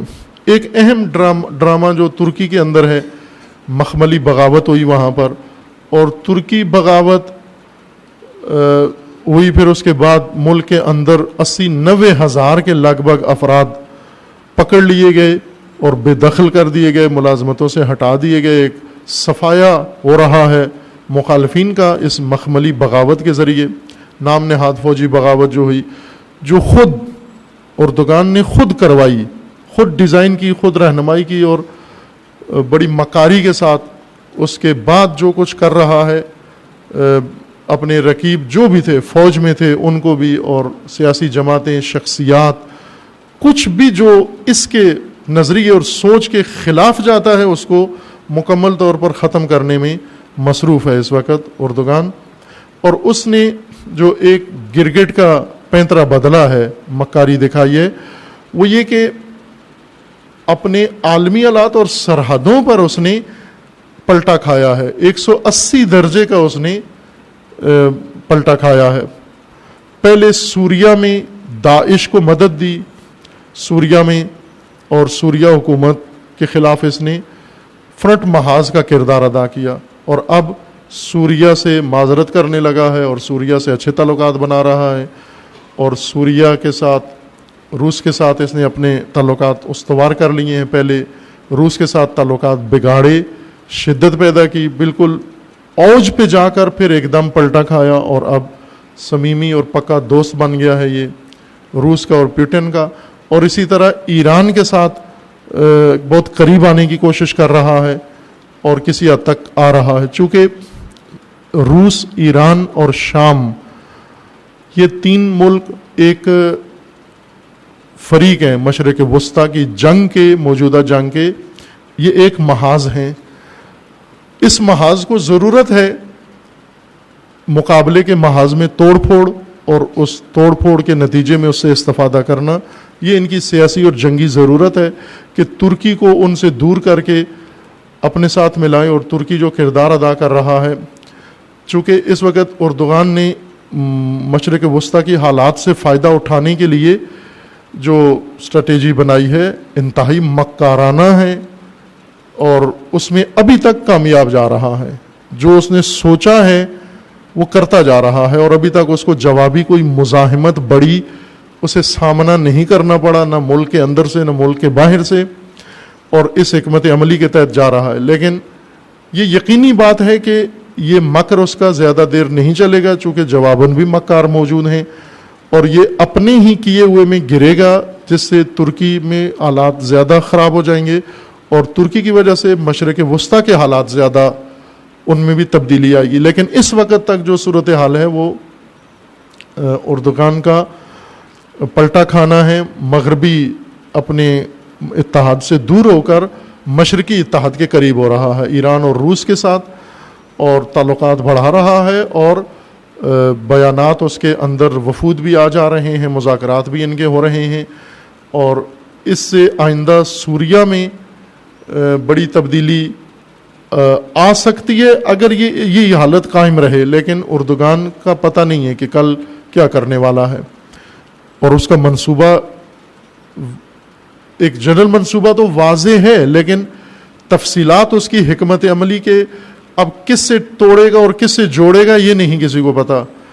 بیٹھے بیٹھے ایک دم توبہ کر لیتا ہے، اسرائیل کے ساتھ ناگہان محاذ کھڑا کر دیتا ہے، دوسرے دن اسرائیل کے ساتھ مذاکرات کے لیے چلا جاتا ہے، ایک دن روس کے ساتھ ٹکر لے لیتا ہے، دوسرے دن معذرت کر لیتا ہے، ایک دن ایران کو دھمکی دیتا ہے، دوسرے دن ایران سے جا کر معذرت کر لیتا ہے. ابھی تک جو اس کی فضا ہے وہ یہ کہ ملک کے اندرونی مسائل کے لیے اس نے یہ حکمت عملی اپنائی ہے. مکر اردوغان کا یہ ہے کہ چونکہ سوریا، روس اور ایران مغربی دنیا کے لیے اس وقت بڑا محاذ مقابلے میں یہی ہیں، اور اردوغان نے یہ حکمت عملی اس لیے اپنائی ہے، وہ نہ سوریا کا وفادار ہے، نہ روس کا، نہ ایران کا. ترک صدر وہ اپنی سلطنت قائم کرنا چاہتا ہے، عثمانی سلطنت کی طرف جا رہا ہے اور سلطان بننے کے موڈ میں ہے، اور سارے حالات سلطانی کے لیے تیار کر رہا ہے. جس طرح ایک مقتدر سلطان ہوتا ہے تاریخ میں، ان کے اپنے عثمانی سلسلے کے بانی جو سلاطین تھے ان کی طرح وہ بننے جا رہا ہے. اس کے لیے اس نے یہ حکمت عملی اپنائی ہے کہ ایران اور روس کے ساتھ مل کر مغرب کے لیے اس نے اپنی قیمت بڑھا دی ہے. امریکہ کے لیے ادھر ناز شروع کر دیے، نخرے شروع کر دیے ان کے لیے. انہیں ہر روز ایک بیان کے ذریعے سے متہم کرتا ہے اور عدم اعتماد کا اظہار کرتا ہے، تاکہ مغرب اور امریکہ اردوغان کی پالیسیوں کے ساتھ قریب ہو جائیں اور اسے مہنگے داموں خریدیں، اور جو کچھ اردوغان چاہتا ہے وہ اس کی تائید کر دیں کہ ٹھیک ہے آپ سلطان بن جاؤ، ہم بھی آپ کے ساتھ ہیں، آپ جو کرنا چاہتے ہو ترکی میں کرو، خدا را روس کے ساتھ نہیں ملو، ایران کے ساتھ نہیں ملو. چونکہ امریکہ ایران کے ساتھ کوئی بھی ملے وہ نہیں چاہتا. جس طرح پاکستان ایران سے گیس خریدے یہ امریکہ نہیں چاہتا،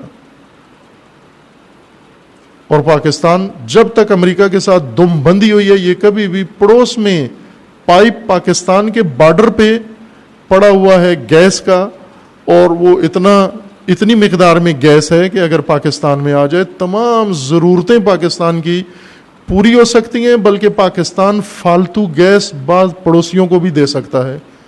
اتنی مقدار میں گیس پاکستان کے بارڈر تک ہے، اور ایرانیوں کے بقول کہ وہ نواب شاہ تک یہ لائن بچھا کر دینے کے لیے تیار ہیں اپنے خرچے سے، اپنی جیب سے، کہ نواب شاہ جو ہیڈ وہ مین سینٹر ہے کنٹرول کا گیس کا، وہاں تک وہ پہنچانا چاہتے ہیں، لیکن یہ اس کے لیے تیار نہیں ہے چونکہ امریکہ انہیں اجازت نہیں دیتا۔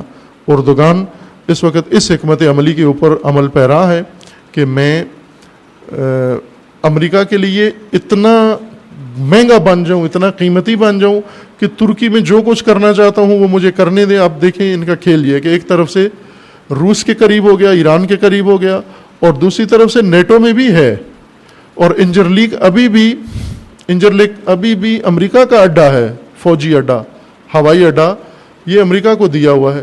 اب یہ ایک مکر ہے اس کا سیاسی، اور ابھی تک جوابی مزاحمت نہ ملک کے اندر سے ہوئی نہ باہر سے ہوئی، لیکن یہ وقفہ زیادہ دیر نہیں رہے گا۔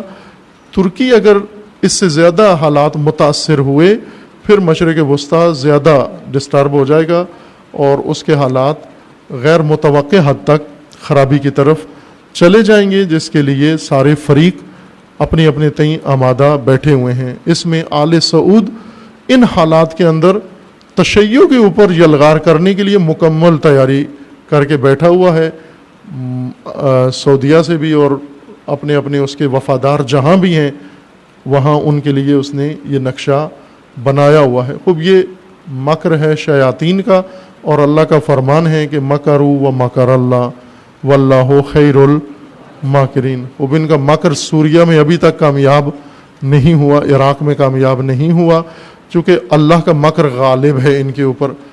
مکر یعنی تدبیر، یہ تدبیر کرتے ہیں شیطانی، اور اللہ ان کو ان کی اپنی ہی شیطانی تدبیر میں اسیر کر دیتا ہے اور اسی میں گرفتار ہو جاتے ہیں۔ یمن کی جنگ میں بھی بڑی تبدیلی آئی ہے کہ ابھی وقت کم رہ گیا ہے، میں اس کی طرف صرف اشارہ کرتا ہوں کہ یمن میں جیسا آغاز میں عرض کیا تھا کہ یمنیوں کے لیے ایک حکمت عملی ہے کہ جنگ لمبی ہو، فوراً ختم نہ ہو، اور وہ کامیاب ہو گئے اس میں جنگ کو طول دینے میں، چونکہ نامتوازن جنگ ہے۔ ایک طرف ایک ملک ہے ملکی مشینری کے ساتھ اور اپنے اتحادیوں کے ساتھ کلاسک جنگ لڑنا چاہتا ہے، مقابلے میں جو مقابلہ کر رہے ہیں وہ چھاپہ مار ہیں، وہ حکومتی مشینری نہیں ہے، سامنے مقابلے میں چھاپہ مار ہیں، اور یہ جنگ عموماً چھاپہ ماروں کے حق میں ہوتی ہے، جس طرح ویتنام میں ہوا کہ امریکہ اپنی حکومتی مشینری اور کلاسک جنگی مشینری لے کر ویتنامیوں کے لیے گیا، انہوں نے جواباً چھاپہ مار جنگ لڑی، اور چھاپہ مار جنگ اور کلاسک جنگ میں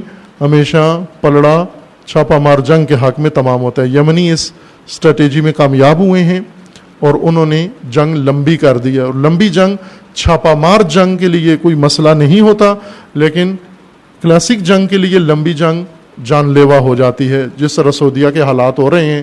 یہ لاکھوں مفلس اور فقراء جو ادھر ملازمت کے لیے گئے ہوئے تھے اور اب آج بیچارے خود روٹی کو ترس رہے ہیں، یہ اس جنگ کے نتائج اور اثرات ہیں۔ اور اسی طرح انہوں نے ویزے کی قیمتیں بڑھا دی ہیں، ابھی حج کے ویزے بھی 2 یا 3 ہزار ریال میں بکا کرے گا قیمت لے کر، اپنے جو خسارہ ہے پورا کر رہے ہیں، حاجیوں سے خسارہ اپنا پورا کر رہے ہیں جو انہیں بجٹ میں پیش آیا ہے۔ یمنیوں نے ایک تبدیلی یہ کی ہے کہ جنگ کو اب یمن سے سعودی عرب میں منتقل کرنا شروع کر دیا ہے، اور اب جنگ کا ایک بڑا حصہ ان کی سرحدوں کے اندر آ گیا ہے۔ پہلے یمن کی سرحد کے اندر تھا، ابھی اس جنگ کا بڑا حصہ سعودیہ کی سرحدوں کے اندر منتقل ہونا شروع ہو گیا ہے، اور یہ بھی ان کی ایک حکمت عملی ہے جو موفق جا رہی ہے۔ دوسری طرف سے مذاکرات بھی کر رہے ہیں یمن کی جنگ بندی کے لیے، لیکن کوئی ایسی جلدی امید نظر نہیں آتی۔ پاکستان کے حالات موجود ہیں جو آپ دیکھ رہے ہیں کہ ملک ناامن ہے، باوجود حفاظتی تدابیر کے جو کی جا رہی ہیں مسلح افواج کی طرف سے، پھر بھی ایسے جو واقعات ہو رہے ہیں، کبھی بھی ملک کے اندر سے جب تک تعاون و سپورٹ و خیانت نہ ہو، باہر سے کوئی آ کر کسی دوسرے ملک کو ناامن نہیں کر سکتا۔ یہ طے بات ہے کہ اگر بھارت بھی چاہتا ہے پاکستان کے اندر ناامنی، یا اسرائیل چاہتا ہے، یا کوئی بھی باہر سے چاہتا ہے، تو اندر سے اس کو تعاون ملتا ہے، اندر سے اس کو سپورٹ ملتی ہے۔ یہ خیانت کار مؤثر سیٹوں پر ہوتے ہیں، مؤثر جگہ پر ہوتے ہیں، اور پاکستان فقط ایک امید رکھتا ہے، جس طرح پاکستان بننے میں ایک ہی امید تھی اور اسی امید سے بنا، اور وہ مسلمان امت کی قربانیوں سے ہوا، اسی طرح بقائے پاکستان بھی ملت کی بیداری اور ملت کی قربانیوں کی منتظر ہے۔ بیدار ہو ملت، آگاہ ہو، اور یہ مملکت ملتیں بچا سکتی ہیں۔ جس طرح اشارہ کیا کہ امام راحل امام خمینی رضوان اللہ تعالیٰ علیہ نے تمام دنیا کی ملتوں کو یہ نسخہ، یہ فارمولہ بتایا ہے، اور آج پاکستان اس کا اشد نیاز مند ہے کہ ملت پاکستان اٹھے، بیدار ہو، آگاہ ہو، اور اس مملکت کو اندرونی بیرونی سارے خیانت کاروں اور جنایت کاروں اور دشمنوں سے بچائے، اپنے دین کو بچائے اور اپنی ملت کو بھی بچائے۔ ہماری دعا ہے کہ خداوند تبارک و تعالیٰ تمام امت مسلمہ کو ظلم و ستم سے نجات عطا فرمائے۔ پروردگارہ تمام ملت اسلامیہ کو فتنوں سے رہائی عطا فرما، ان فتنہ گروں کو فتنوں سمیت نیست و نابود فرما، فتنہ تکفیریت و داعش کو محو فرما، ان کے حامیوں اور بانیوں کو رسوا فرما۔